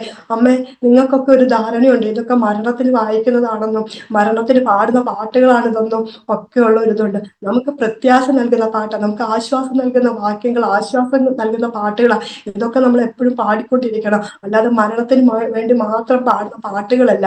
നമ്മൾ മരിക്കുമ്പോൾ പാടുകയാണെങ്കിൽ നമ്മൾ കേൾക്കുന്നില്ലല്ലോ, മരിക്കുന്നവരത് കേൾക്കുന്നില്ലല്ലോ എന്നൊക്കെ ഇവൻ പറയും. ആ പാട്ടിനെ കുറിച്ചൊക്കെ ഇവൻ പറയുവാൻ ഇടയായി തീർന്നു. പിറ്റേ ദിവസം രാവിലെ പ്രിയ മകളും മോനും കൂടി പാലക്കാട് ടൗണിലൊക്കെ പോയി. പിറ്റേ ദിവസം ഞായറാഴ്ച ഞങ്ങളുടെ വെഡിങ് ആനിവേഴ്സറി ആയിരുന്നു, April 6. അപ്പൊ ഇവൻ ഞങ്ങൾക്ക് ഡ്രസ്സെല്ലാം വാങ്ങിച്ചുകൊണ്ട് തരുവാൻ ഇടയായി തീർന്നു. അങ്ങനെ ഞങ്ങൾ ഞങ്ങളുടെ വീട്ടിലോട്ട് കടന്നുപോയി. ഞായറാഴ്ച രാവിലെ ഞായറാഴ്ച രാവിലെ ഞങ്ങൾക്ക് വെയിലിന്റെ ചൂട് കൊണ്ട് 8 തൊട്ട് 10 വരെയായിരുന്നു ആരാധന. അപ്പൊ 8 മണി ആയപ്പോഴത്തേക്കും ആരാധന തുടങ്ങി. ഇവൻ 2 മാസത്തിന് ശേഷം ഞങ്ങളുടെ ആലയത്തിലേക്ക് കടന്നു വരുന്നതാണ്. ഇവൻ വന്നപ്പോഴത്തേക്കും ആലയത്തിലൊക്കെ ഭയങ്കര സന്തോഷം, ഭയങ്കര ആത്മാവിനുള്ള ആരാധന, ഭയങ്കര ഒരു സന്തോഷമായിരുന്നു. അന്ന് എഴുന്നേറ്റ് നിന്ന് 1 മണിക്കൂർ നേരെ സാക്ഷ്യം പറയുവാനിടയായി. നിങ്ങൾ ഇങ്ങനെ ആയാൽ പോലെ നമ്മൾ നിത്യത കൈവിടപ്പെട്ടു പോകരുത്, എല്ലാവരും സ്നേഹത്തിലായിരിക്കണമെന്ന് പറയുകയും അവൻ അന്ന് പാട്ട് പാടിയത് ഇത്രമേൽ ഇത്രമേൽ എന്നെ സ്നേഹിച്ചു പോയി, ഇത് എത്രയും വിചിത്രമേ സുരക്ഷക, എത്ര ദൂരം നിന്റെ വിട്ടോടില്ല, അത്രമേൽ കാത്തു നിന്ന്. ഈ പാട്ടാണ് അവൻ പാടിയത്. അപ്പം പാടി കഴിഞ്ഞിട്ട് ഞാൻ ചോദിച്ചു, കുട്ട വീട്ടിൽ വന്നോടനെ പാസ്റ്റർക്ക് ഞങ്ങളുടെ ഭവനത്തിലാണ് ഫുഡ് കൊടുക്കുന്നത്. അപ്പം പാസ്റ്റർ വീട്ടിൽ വന്നപ്പോൾ എന്നോട് പറഞ്ഞു, അലൻമോനെ നീ പോയിട്ട് നീ വണ്ണമൊന്നും പറ്റില്ല, പക്ഷെ നിന്റെ മുഖത്ത് നല്ല തേജസ്സാണെന്ന് പാസ്റ്റർ പറയുവാനിടയായി. അപ്പൊ അവൻ പറഞ്ഞു, പാസ്റ്ററെ ഞാൻ ഇത്രയും ദിവസവും ഒരു ദേവദാസന്റെ കൂടെ അല്ലായിരുന്നോ, പിന്നെ ലുലുവില് AC-യിലല്ലേ പാസ്റ്ററെ ഞാൻ നിൽക്കുന്നത് എന്ന് പറയാനിടയായി. അതിനുശേഷമായിട്ട് ഞാനും അവനും കട്ടിലേൽ ഇങ്ങനെ കിടക്കും. അപ്പൊ ഞാൻ പറഞ്ഞു, കുട്ട നീ ഇന്ന് പാടിയ പാട്ട്, ആ പാട്ട് അപ്പോൾ ആ സമയത്ത് എനിക്ക് അധികം അറിയത്തില്ല, കേട്ടിട്ടുണ്ടെന്നേ ഉള്ളൂ. അപ്പൊ ഞാൻ ചോദിച്ചു, കുട്ട നീ പാടിയ പാട്ട് നല്ല പാട്ടാണല്ലോ, എന്താണ് നീ ആ പാട്ട് പാടിയതെന്ന് ചോദിച്ചപ്പോ അവൻ എന്നോട് പറഞ്ഞു, അമ്മ ഇത്രയും നാളും ഞാൻ ദൈവത്തെ അറിഞ്ഞില്ലല്ലോ, ഞാൻ ദൈവത്തെ അറിയുന്നത് വരെയും ദൈവം എന്നെ കർത്താവ് എന്നെ കാത്തു നിന്നമ്മേ, അതാണ് ആ പാട്ടിന്റെ അർത്ഥം, അതാണ് ഞാൻ ആ പാട്ട് പാടിയതെന്ന് പറയുവാനിടയായി. അവൻ ആ സമയത്ത് ഞങ്ങൾ കിടക്കുമ്പോൾ ഇവൻ എന്നോട് പറയുകയാണ്, അമ്മ എനിക്ക് മരിക്കുന്നതിലൊന്നും ഒരു വിഷമമില്ല, ഇന്ന് മരിച്ച ഏറ്റവും നല്ലതാണ്, പക്ഷെ നമ്മുടെ മരണസമയം, നമ്മുടെ മരണം എങ്ങനെയാണെന്നൊന്ന് അറിയുമായിരുന്നെങ്കിൽ അതൊക്കെ നല്ലതായിരുന്നല്ലേ. അപ്പൊ ഞാൻ പറഞ്ഞു, അങ്ങനെ ആരും അറിയില്ലല്ലോ കൂട്ടാ, നമ്മളെങ്ങനെയാ മരിക്കുന്നതെന്നൊന്നും ആരും അറിയില്ലല്ലോ എന്നൊക്കെ അന്ന് അവൻ പറഞ്ഞു. അപ്പൊ ഞാൻ വന്നോടുന്ന ഇവനോട് പറഞ്ഞു, കൂട്ടാ നമ്മുടെ വീടൊക്കെ ഒന്ന് പണിയണം കൂട്ടാ, നമുക്ക് ഈ പ്രാവശ്യം വീടൊക്കെ പണിയണമേ എന്ന് പറഞ്ഞപ്പോ ഇവനോട് പറഞ്ഞു, അമ്മേ എന്തിനാണ് നമുക്ക് വീടിന്റെ ആവശ്യം ഒന്നുമില്ല, എന്റെ വീടിന്റെ പണിയെല്ലാം പൂർത്തിയായിരിക്കുക എന്ന് പറയുവാനിടയായി. പക്ഷെ എനിക്കതൊന്നും മനസ്സിലാകുവാനുള്ള ഒരു ഇതുണ്ടായില്ല. എല്ല സാധാരണ പറയുന്ന പോലെയല്ലേ. അവൻ പറഞ്ഞു, എന്റെ വീടിന്റെ പണിയെല്ലാം പൂർത്തിയായിട്ടില്ല, നിങ്ങളുടെ വീടിന്റെ പണി ഒന്നും പൂർത്തിയായിട്ടില്ല, ഒന്നും ആയിട്ടില്ല എന്ന് പറയാൻ. അങ്ങനെ ഞങ്ങള് മോളുടെ വീട്ടിലേക്ക് അന്നത്തെ ദിവസം കടന്നു പോവുകയാണ്. ഇവൻ വഴിയിലെല്ലാം പോകുന്ന വഴിക്കെല്ലാം എന്നോട് ഇങ്ങനെ ഓരോ വചനത്തിലൂടെ എന്നോട് സംസാരിക്കുന്ന മുഴുവൻ വചനമാണ് എന്നോട് പറഞ്ഞുകൊണ്ടിരിക്കുന്നത് മുഴുവൻ. ഞങ്ങൾ അവിടെ ബസ് സ്റ്റോപ്പിൽ വന്ന് നിന്ന് ബസ് കയറുന്ന അവിടെയുള്ള ആൾക്കാരോടും, ഞങ്ങൾ അറിയില്ലാത്ത ആൾക്കാരാണ്, അവരോടും സുവിശേഷം പറയുവാൻ തുടങ്ങി. അങ്ങനെ ഞങ്ങൾ മോളുടെ വീട്ടിലെത്തിയപ്പോഴത്തേക്കും അവൻ അവിടുത്തെ കാർ എടുത്ത്, അമ്മ നമുക്ക് പുറത്തു പോകാമെന്ന് പറഞ്ഞ് ഞങ്ങൾ 2 കുഞ്ഞുങ്ങളെ എടുത്തുകൊണ്ട് ഞങ്ങൾ ആ കാറിൽ യാത്ര ചെയ്ത്, അവൻ കാറിൽ പോയപ്പോഴത്തേക്ക് എന്നോട് പറഞ്ഞു, അമ്മേ എൻ്റെ കൂട്ടുകാരിയുടെ ചേച്ചി പ്രഗ്നന്റ് ആണ്, ആ ചേച്ചി വന്നിട്ടുണ്ട്, അപ്പൊ അവർക്ക് ചക്ക വേണമെന്ന് പറഞ്ഞിട്ടുണ്ട്, അപ്പൊ നമുക്ക് വീട്ടിൽ നിന്ന് ചക്ക ഇട്ട് അവരുടെ വീട്ടിൽ കൊണ്ടു കൊടുക്കാമെന്ന് പറയുവാനിടയായി. അങ്ങനെ ഞങ്ങൾ വീട്ടിൽ വീണ്ടും വന്നു. അവൻ തന്നെ പ്ലാവിൽ കയറി 2 ചക്ക ഇട്ട് അവനും അവന്റെ അപ്പയും കൂടി ആ കാറിന്റെ ഡിക്കിയിൽ ആ ചക്കയെല്ലാം വെച്ച് ഞങ്ങൾ അവരുടെ വീട്ടിലോട്ട് കടന്നുപോയി. അവർക്ക് ചക്കയെല്ലാം കൊണ്ടു കൊടുത്ത് അവരോടെല്ലാം വർത്താനം എല്ലാം പറഞ്ഞ് ഞങ്ങൾ പോരുന്നത്. അപ്പൊ ഇവൻ ഇങ്ങനെ പോരുമ്പോ ഞാൻ പറഞ്ഞു, മോനെ അവർക്ക് കാർ ആവശ്യമുണ്ടാകും, നമുക്ക് പെട്ടെന്ന് പോയാലോ എന്ന് പറഞ്ഞിട്ട് ഇവൻ എന്നോട് പറഞ്ഞു, അമ്മ എനിക്ക് ഇങ്ങനെയൊന്നും കാർ ഓടിക്കാൻ പറ്റിയില്ലെങ്കിലോ, എപ്പോഴൊക്കെ അല്ലേ പറ്റുള്ളൂ എന്ന് പറഞ്ഞ് ഞങ്ങൾ വീട്ടിൽ അവിടെ ചെന്ന് ഞങ്ങൾ കുഞ്ഞുങ്ങളെ അവിടെ കൊടുത്താൽ ഞങ്ങള് വീട്ടിലോട്ട് പോകാനായിട്ട് തുടങ്ങി. 6 മണിയൊക്കെ ആയതേ ഉള്ളൂ ആ സമയം. അപ്പൊ ഇവൻ വീണ്ടും അവരുടെ വീട്ടിലോട്ട് കയറി ചെന്ന് അവന്റെ ചാർജർ മറന്നു വെച്ചിട്ട് അവൻ വീട്ടിലോട്ട് കയറി ചെല്ലുവാനിടയായി. എന്നിട്ട് ഞങ്ങൾ പോയപ്പോഴത്തേക്കും പോകാൻ നേരത്തെ മോള് പറഞ്ഞു, നിങ്ങൾ പോവണ്ട എന്ന് പറഞ്ഞപ്പോ ഞാൻ പറഞ്ഞു, അപ്പയ്ക്ക് നാളെ പണിയുണ്ട്, അപ്പൊ ചോറൊക്കെ കൊണ്ടുപോകണം, അപ്പൊ പോകാതെ പറ്റില്ല. അപ്പൊ ഇവനും പറഞ്ഞു, അപ്പ തന്നെയല്ലേ വീട്ടിലുള്ളൂ, ഞങ്ങൾ പോകുവാടേ, ഞങ്ങൾ പിന്നെ വരാമെന്ന് പറയുവാനായിട്ട്. അങ്ങനെ ഞങ്ങൾ അവിടെ നിന്ന് ബസ് കയറി ഞങ്ങളുടെ സ്റ്റോപ്പിൽ വന്ന് വണ്ടി ഇറങ്ങി. കയറങ്കോട് എന്നാണ് ആ സ്ഥലത്തിന്റെ പേര്. അവിടെ ബസ്സിൽ വന്ന് വണ്ടി ഇറങ്ങി കഴിഞ്ഞിട്ട് ഞങ്ങൾ ആ ചായക്കടയിൽ കയറി.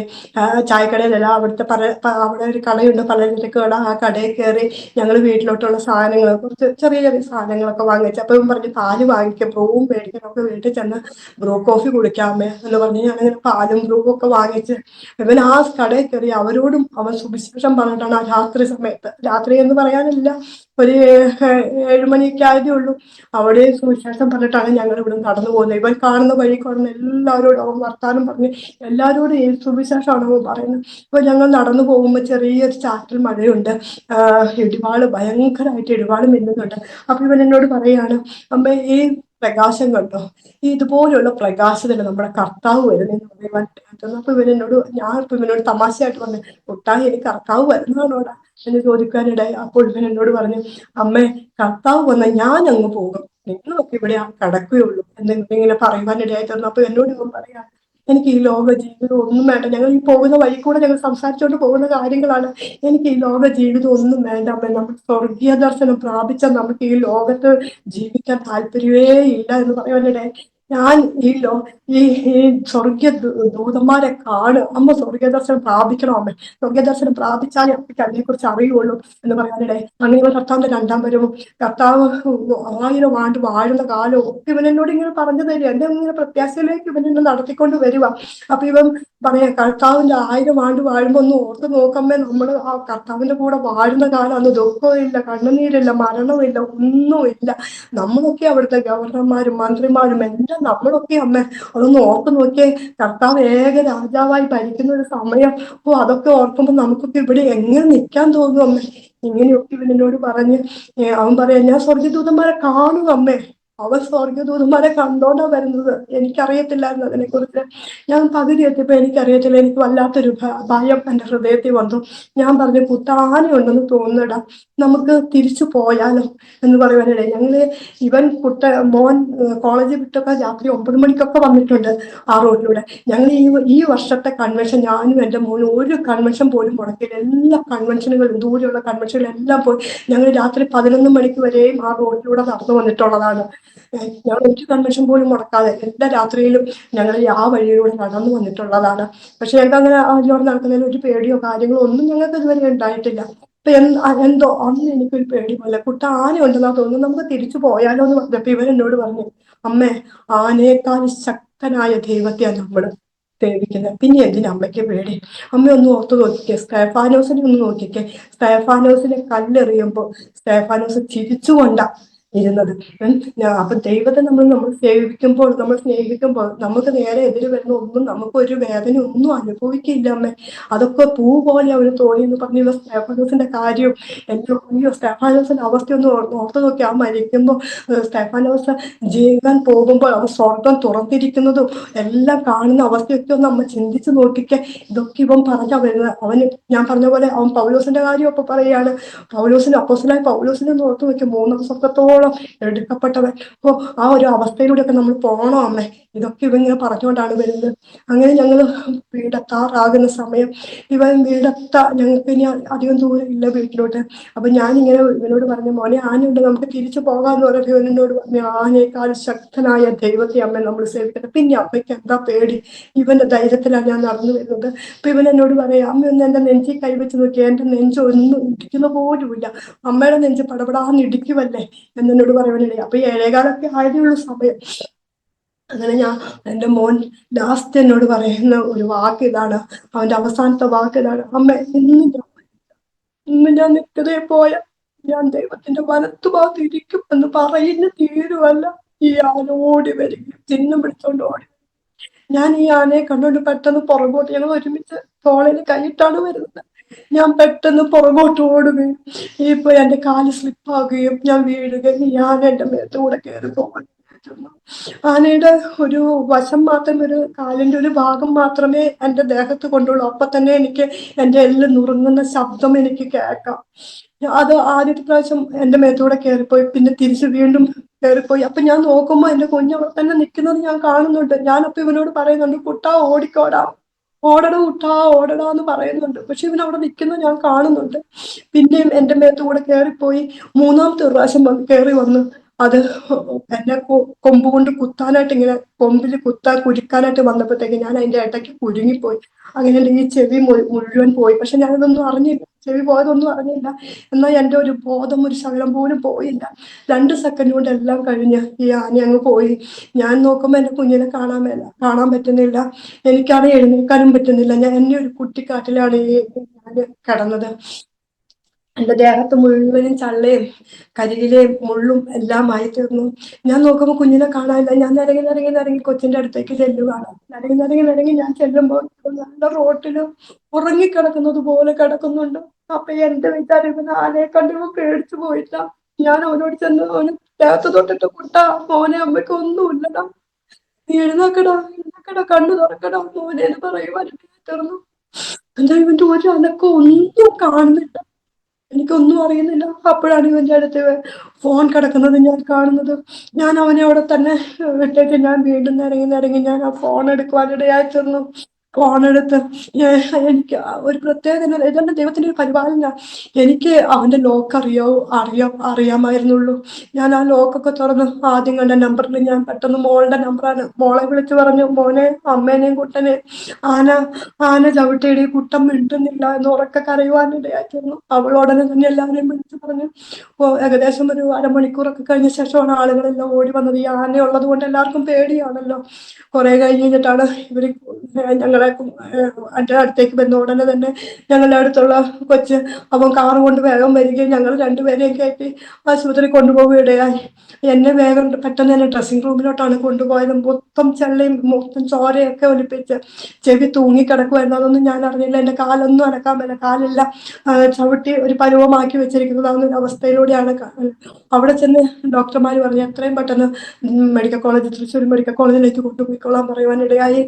ഞാൻ പെട്ടെന്ന് ആംബുലൻസ് കൊണ്ട് ഞാൻ അവിടെ ആശുപത്രി ചെല്ലുമ്പോൾ തന്നെ ഭയങ്കര ജനക്കൂട്ടം, പത്രക്കാർ, ചാനലുകാരെല്ലാം ഇങ്ങനെ വന്നു നിൽക്കുന്നത് കാണുന്നുണ്ട്. അപ്പൊ എന്റെ വിചാരം മുഴുവൻ വേറെ ആരാണ്ട് എന്തോ സംഭവിച്ചിട്ട് വന്നതായിരിക്കുമെന്നാണ് ഞാൻ വിചാരിക്കുന്നത്. ഭയങ്കര ജനങ്ങളും. അത് കഴിഞ്ഞ് എൻ്റെ അടുത്തേക്ക് ഞങ്ങളുടെ MP രാജേഷൊക്കെ കടന്നു വന്ന് എന്നോട് സംസാരിക്കുന്നൊക്കെ ഉണ്ട്. അപ്പൊ എനിക്കിതൊന്നും മനസ്സിലാകുന്നില്ല. എന്നെ വേഗം ആംബുലൻസിൽ കയറ്റി തൃശ്ശൂർക്ക് കൊണ്ടുപോകാനിടയായി. അപ്പൊ ഞാൻ കുഞ്ഞുങ്ങളോട് ചോദിക്കുന്നുണ്ട്, എൻ്റെ കൊച്ചിന് എങ്ങനെയുണ്ട്, എന്താ പറ്റിയെന്ന് ചോദിക്കുമ്പോൾ അവനൊരു കുഴപ്പവുമില്ല എന്ന് പറഞ്ഞ് എന്നെ ആശ്വസിപ്പിക്കുവാനിടയായി തീർന്നു. തൃശ്ശൂർ മെഡിക്കൽ കോളേജ് വന്നപ്പോൾ എൻ്റെ വീട്ടുകാരെല്ലാം അവിടെ എത്തി. അവരെല്ലാവരും അവിടെ തന്നെ ഞങ്ങളുടെ വീടിന്റെ തൊട്ടടുത്താണ് മെഡിക്കൽ കോളേജ് എന്ന് പറയുന്നത്. അവരെല്ലാവരും അവിടെ ഉണ്ടായിരുന്നു. അങ്ങനെ എന്നെ കൊണ്ടുപോവുകയും പെട്ടെന്ന് തന്നെ എൻ്റെ ചെവി അവിടെ വെച്ച് തന്നെ ഈ തൂങ്ങിക്കിടന്ന ചെവി അവർ ഇറച്ചി കഴുകുന്ന പോലെ ആ സമയത്താണ് ഞാൻ വേദന അറിയുന്നത്. ഇവര് അത് തുന്നിക്കെട്ടി വെക്കുവാനിടയായി തീർന്നു. എക്സ്റേ എടുത്തപ്പോഴാണ് എൻ്റെ ഈ 2 എല്ലുകളും ഈ ഷോൾഡറിന്റെ മൊത്തം എല്ല് പൊട്ടിപ്പോയി. ഒന്നും ചെയ്യാൻ പറ്റത്തില്ല എന്ന് പറഞ്ഞു. അവര് ബെൽറ്റ് ഇടുവാനിടയായി തീർന്നു. അങ്ങനെ ചെവി തുന്നിക്കെട്ടി ഒരു കാലിൽ ആന ചവിട്ടി വല്ലാത്തൊരവസ്ഥയിൽ ദേഹം മൊത്തം മുറിവുകൾ. എൻ്റെ ചെവിയിൽ നിന്ന് മുള്ളും കരികിലയും തലയിൽ നിന്നെല്ലാം ദേഹത്തു നിന്നെല്ലാം ഇതെല്ലാം വലിച്ചെടുക്കുകയാണ് ഉണ്ടായത്. എനിക്ക് അനങ്ങാൻ പറ്റാത്തതാണെന്നൊരവസ്ഥ. ഡോക്ടർമാർ പറഞ്ഞു ഒരു 6 മാസത്തോളം ഒരേ കിടപ്പ് കിടക്കണം, എന്നാലേ ഇത് മാറിയെന്നെല്ലാം പറഞ്ഞിരുന്നു. പിറ്റേ ദിവസം ആണ് കുഞ്ഞിന്റെ ഞായറാഴ്ചയാണ് ഞങ്ങളുടെ വെഡിങ് ആനിവേഴ്സറിയുടെ ദിവസമാണ് എൻ്റെ കുഞ്ഞ് ഞങ്ങൾക്ക് ഇത് സംഭവിക്കുന്നത്. തിങ്കളാഴ്ച കഴിഞ്ഞ ചൊവ്വാഴ്ചയാണ് കുഞ്ഞിന്റെ ഫ്യൂണറൽ. എന്നോട് ഇതുവരാരും പറഞ്ഞില്ല. എന്നാൽ അതിന് പോകുന്ന സമയമായപ്പോഴാണ് എന്നോട് കുഞ്ഞിനിങ്ങനെ സംഭവിച്ചു എന്ന് പറയുവാനിടയായിട്ടുണ്ട്. മാനസികമായി കരയുന്നതാണ് അവസ്ഥ, മാനസികമായി തകർന്നതാണ് അവസ്ഥ. അങ്ങനെ ഡോക്ടർമാരുടെ പെർമിഷനോടുകൂടി എന്നെ ICU ആംബുലൻസിൽ എന്റെ കുഞ്ഞിന്റെ ബോഡി കാണിക്കുവാനായിട്ട് കൊണ്ടുപോകുവാനായിട്ട് മൊത്തം ബെൽറ്റും കാര്യങ്ങളൊക്കെ ഇട്ടതുകൊണ്ട് എനിക്ക് എന്റെ കുഞ്ഞിനെ ശരിക്കും കാണുവാനായിട്ട് സാധിച്ചില്ല. ഞാൻ കാണുന്നത് വീഡിയോ കോൾ ചെയ്താണ് എന്റെ കുഞ്ഞ് ചിരിച്ചു കിടക്കുന്നതാവുന്നൊരവസ്ഥ. എനിക്ക് മനസ്സിലായി എന്റെ കുഞ്ഞിനെ ആന കുത്തിയെങ്കിലും ദൈവദൂതന്മാർ അവനെ എടുത്തുകൊണ്ട് പോയത് എന്റെ ഞാൻ പൂർണ്ണമായി വിശ്വസിക്കുന്നു. എന്റെ കുഞ്ഞിന്റെ മരണസമയം അവിടെ ഭയങ്കര ജനങ്ങള് അവന്റെ ജനന സമയത്തെക്കാളും കൂടുതൽ അവന്റെ മരണസമയത്ത് അവനെ അറിയുവാനിടയായിരുന്നു. ഞങ്ങളുടെ അവിടെ അങ്ങനെ ഒരു പള്ളി ഉണ്ടെന്നോ, ഞങ്ങൾക്ക് ഇങ്ങനെ ഒരു പള്ളി ഉണ്ടെന്നോ, ഞങ്ങളൊക്കെ ഇങ്ങനെ ഒരു വിശ്വാസികളാണെന്നോ ഒന്നും ഞങ്ങളുടെ അവിടെയുള്ള എല്ലാവർക്കും അറിയത്തില്ല. അവിടെ മുഴുവൻ ഹിന്ദുക്കളാണ്. എന്നാൽ അവരെല്ലാവരും ആദ്യം മുതൽ ഈ അവസാനം വരെ കുഞ്ഞിന്റെ ഫ്യൂണറൽ കഴിയുന്നത് വരെയും നിൽക്കുവാനും അവർക്കെല്ലാം ഈ ആശ്വാസ വചനങ്ങൾ കേൾക്കുവാനും അവരാദ്യമായിട്ടാണ് അങ്ങനെയുള്ള ഒരു സംഭവം കാണുന്നതും അങ്ങനെയുള്ള ഒരു ആശ്വാസം പ്രാപിക്കുന്നതും എല്ലാം അവർ കാണുന്നത്. അതും ഒരു ദൈവത്തിന്റെ പ്ലാനാണെന്ന് ഞാൻ പൂർണ്ണമായി വിശ്വസിക്കുകയാണ്. ആശുപത്രിയിൽ നിന്ന് ഞാൻ ആകെ മാനസികമായി തളർന്ന അവസ്ഥയിൽ കിടക്കുന്ന സമയം എനിക്ക് ഞാനൊരു ഭ്രാന്തിയായി പോകുമോ എന്ന് പോലും ഭയന്നതാകുന്ന സമയം. കാരണം എനിക്ക് ആന വരുന്നതും എൻ്റെ കുഞ്ഞിന്റെ മുഖവും എല്ലാം എൻ്റെ മുഖം എനിക്ക് ഓർമ്മയിൽ വന്ന് ഞാൻ വളരെ കരയും ഉറക്കെ കരയും ഒരു ഭ്രാന്തിയെ പോലെ ആയിത്തീരുന്ന സമയങ്ങൾ. ഉടനെ സൈക്യാട്രിസ്റ്റിനെ കാണിക്കും. ഡോക്ടർ പറഞ്ഞു വേറെ അസുഖങ്ങളൊന്നും, വേറെ മാനസികമാകുന്ന രോഗമൊന്നും ഇല്ലല്ലോ, അപ്പൊ ഒരു ഗുളിക കൊടുക്ക്, രാത്രി ഉറങ്ങാനുള്ളതാന്ന് പറഞ്ഞു. അങ്ങനെ എനിക്ക് ഉറക്കമൊന്നും ഇല്ലാത്ത സമയങ്ങളായിരുന്നു. അങ്ങനെ രാത്രിയിൽ ഉറങ്ങുന്ന സമയത്ത് ഞാൻ കാണുകയായിരുന്നു, പതുക്കെ മയങ്ങി വരുന്ന സമയത്ത് ഞാൻ കാണുകയാണ്. എനിക്ക് കുഞ്ഞിന്റെ മുഖത്തേക്ക് എന്റെ കുഞ്ഞിനെ കാണുക, എനിക്ക് കുഞ്ഞിന്റെ മുഖത്തേക്ക് നോക്കാൻ പറ്റുന്നത് വളരെ പ്രകാശം, ഭയങ്കര പ്രകാശം.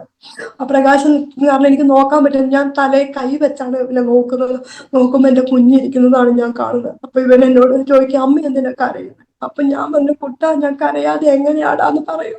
അപ്പൊ ഇവൻ എന്നോട് പറയുകയാണ്, അമ്മ എന്നോർത്ത് കരയണ്ട, ഞാൻ പോന്ന പാതയിൽ നിങ്ങൾ ഇങ്ങോട്ട് എത്തിയാൽ മതി എന്ന് പറയുവാനിടയായി. ആ സമയത്ത് എന്റെ മനസ്സിന്റെ ഭാരം എങ്ങനെയോ എന്റെ ഹൃദയത്തിൽ നിന്ന് ആരോ നീക്കിക്കളയുന്നത് പോലെ എന്റെ ഭാരം നീങ്ങിപ്പോകുവാനിടയായി തീർന്നു. അതിന് വളരെയധികം ഭാരപ്പെട്ട സമയത്ത് എനിക്ക് എന്റെ ഹൃദയത്തിലേക്ക്, എനിക്ക് ഒരു ഭിത്തിയിൽ എഴുതി കാണിക്കുന്ന പോലെ ഒരു വാക്യം എന്റെ ഹൃദയത്തിലേക്ക് ഓടി വരുവാനിടയായി. അതിപ്രകാരമാണ്, കാലാളുകളോട് കൂടെ ഓടിയിട്ട് നീ ക്ഷീണിച്ചു പോയ കുതിരപ്പടയോടുകൂടി എങ്ങനെ മത്സരിച്ചോടും എന്നുള്ള വാക്യം എനിക്ക് ഹൃദയത്തിലേക്ക് വരികയും ഞാൻ വിചാരിച്ചു, ഈ കാലാളുകളോടുകൂടി ഓടിയിട്ട് ഞാൻ ക്ഷീണിച്ചു പോകുവാനായിട്ടല്ല ദൈവം എന്നെ ആക്കിയിരിക്കുന്നു നോക്കിയുള്ള ഒരു ബോധ്യം. അങ്ങനെ ഏലിയാവിന്റെ ജീവിതമെല്ലാം എന്റെ ഹൃദയത്തിലേക്ക് സ്പർശിക്കുവാനിടയായി തീർന്നു. ഏലിയാവ്, ഞാൻ പറഞ്ഞിട്ടല്ലാതെ ഈ ആണ്ടുകളിൽ മഞ്ഞും മഴയും പെയ്യുകയില്ല എന്ന് രാജാവിന്റെ മുന്നിൽ സധൈര്യം പ്രസ്താവിച്ച ഏലിയാവ് ഒരു സ്ത്രീയുടെ വാക്ക് നിമിത്തം മരിക്കുവാനായിട്ട് ചൂരച്ചെടിയിൽ കിടക്കുന്ന അവസ്ഥ, എനിക്ക് മതിയഹോ എന്ന് പറയുന്നതാണ് ഒരു അവസ്ഥ. അപ്പോൾ ദൂതൻ വന്ന് തട്ടി ഉണർത്തേ, നീ തിന്നുക, നിനക്കൊരു ദൂരയാത്ര ചെയ്യുവാനുണ്ട് എന്നുള്ളതാണ് ആ വചനം എന്റെ ഹൃദയത്തിലേക്ക് ഓടി വരുവാനും എനിക്കൊരു ദൂരയാത്ര ചെയ്യുവാനുണ്ട് എന്ന് ഓർക്കുവാനും ദൈവം എന്നോട് ഇടയാക്കി. അങ്ങനെ ആ ദൈവസന്നിധി ഞാൻ ധൈര്യപ്പെടുവാനിടയായി തീർന്നു. 29 ദിവസം മെഡിക്കൽ കോളേജിൽ കടക്കുവാനിടയായി തീർന്നു. 29 ദിവസത്തിന് ശേഷമായിട്ട് വീണ്ടും ഭവനത്തിലേക്ക് കടന്നുപോയി. എല്ലാവരും എന്നെ കാണുവാനായിട്ടെല്ലാം ആൾക്കാരെല്ലാം വരും. ഹിന്ദുക്കളായ ആൾക്കാരാണ് മുഴുവനും ഞങ്ങളുടെ ഭാഗത്ത്. അവര് വന്നിട്ട് എന്നോട് പറയും, വിജി എന്തിനാ കരയുന്നത്?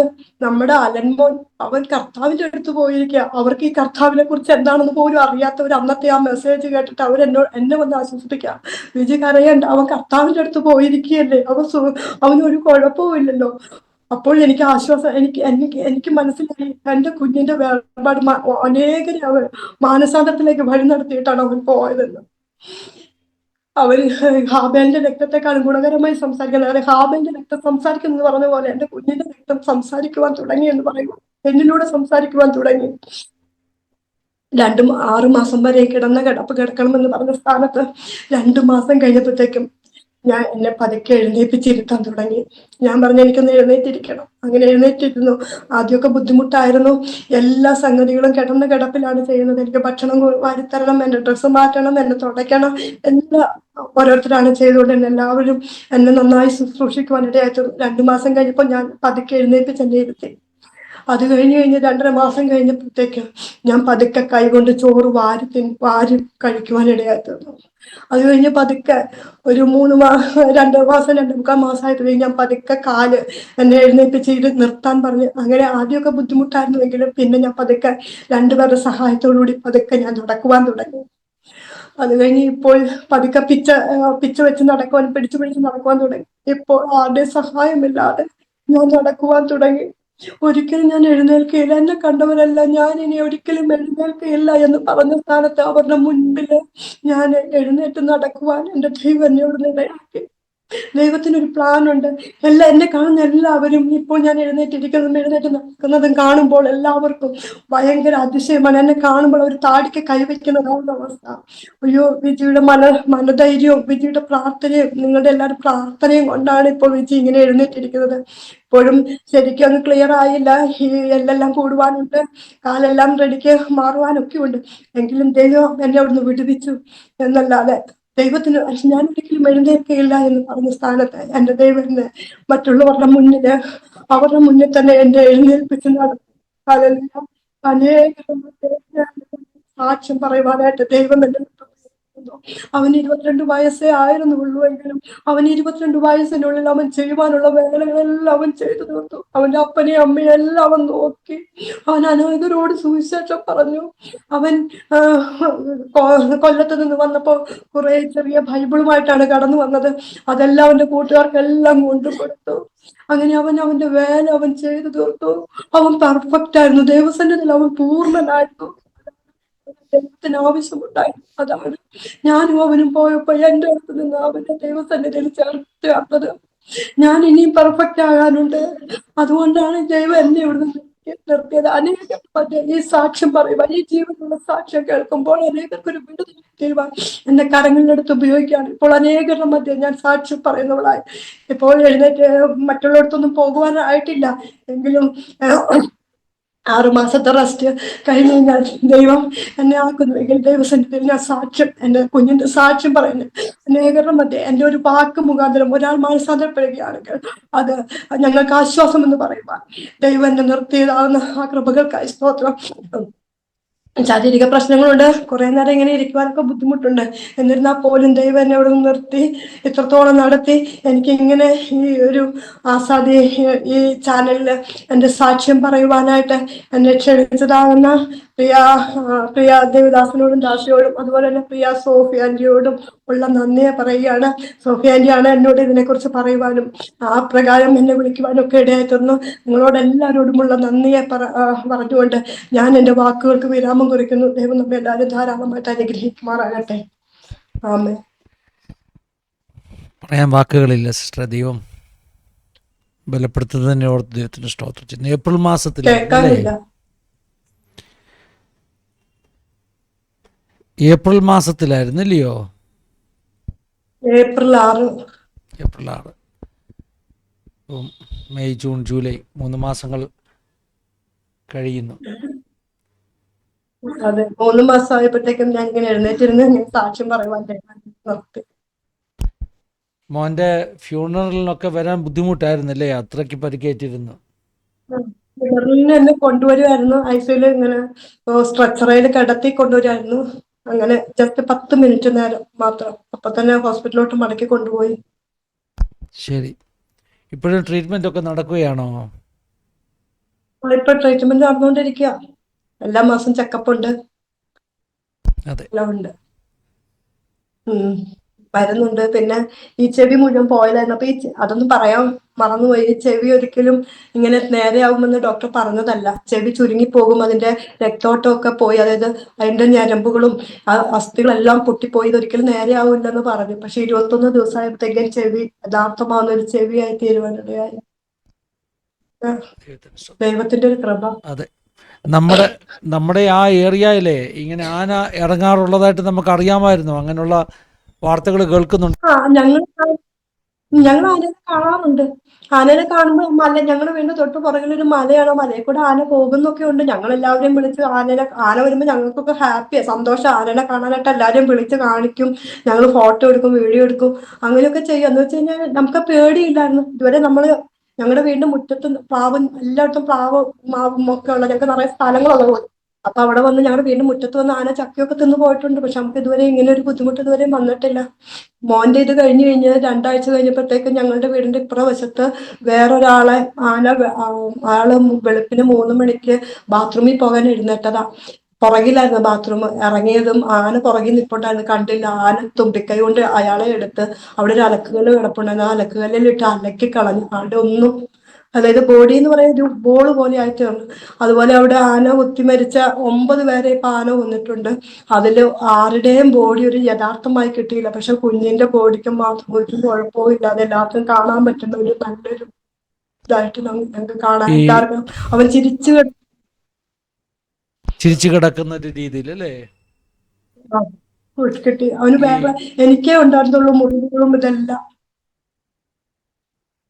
മോനെ മോനെ എനിക്ക് തോന്നുന്നു പിന്നെ സിസ്റ്റർ ആന ആക്രമിക്കുന്നത് കണ്ടപ്പം മോൻ ഓടിപ്പോയില്ല, ഓടാമായിരുന്നെങ്കിലും. ഇല്ല, അവൻ അവിടെ തന്നെ.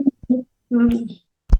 അതെ, എന്താ സംഭവിച്ചെന്ന് അറിയത്തില്ല അല്ലേ, മോൻ എന്ത് അവന്റെ പറ്റിയെന്ന് അറിയത്തില്ല. പക്ഷേ അവന്റെ ലെൻസ് അവൻ ഫ്രണ്ടിലോട്ട് പോയതായിരിക്കും. അവൻ ഞാൻ കിടക്കുന്നതിന്റെ ഒരു കുറച്ച് മുന്നിലോട്ട് ആക്കിയിട്ട് അവൻ നല്ല റോട്ടിലാണ് കിടന്നത്. അവന് ആ കൊമ്പ് കൊണ്ട് ആന കുത്തിയത് നെഞ്ചത്ത് അവിടെ മാത്രം ഒരു മുറിവുള്ളൂ. വേറെ ഒരു കാലിൽ ഒരു പൊട്ടലോ ഒന്നുമില്ല. പേരും 9 പേരും മറ്റുള്ളവർ അവിടെ തന്നെ മരിച്ചെന്ന് പറഞ്ഞാൽ ഈ സംഭവത്തിന് മുമ്പ് തന്നെയാണോ അതോ അതിന് ശേഷമാണോ? ഇതിന് മുമ്പാണ്. പക്ഷെ കുഞ്ഞിന്റെ ഇതുപോലെ ഒന്നും വലിയ പിന്നെ ഫേമസ് ആയിട്ടില്ല അവരുടെ ഒന്നും. ഇവന്റെ ആണ് ഭയങ്കര. ഇവൻ കുഞ്ഞല്ലായിരുന്നു, 22 വയസ്സേ ഉണ്ടായിരുന്നുള്ളൂ. മറ്റവരൊക്കെ റബ്ബർ വെട്ടാൻ പോകുമ്പോഴും അങ്ങനെയൊക്കെ ഉള്ള ഒരു മരണം. അത് നമ്മുടെ അടുത്തായിട്ടല്ല, പല ഭാഗങ്ങളിലായിട്ട് വേറെ സ്ഥലങ്ങളിലൊക്കെ ആയിട്ടായിരുന്നു അത്.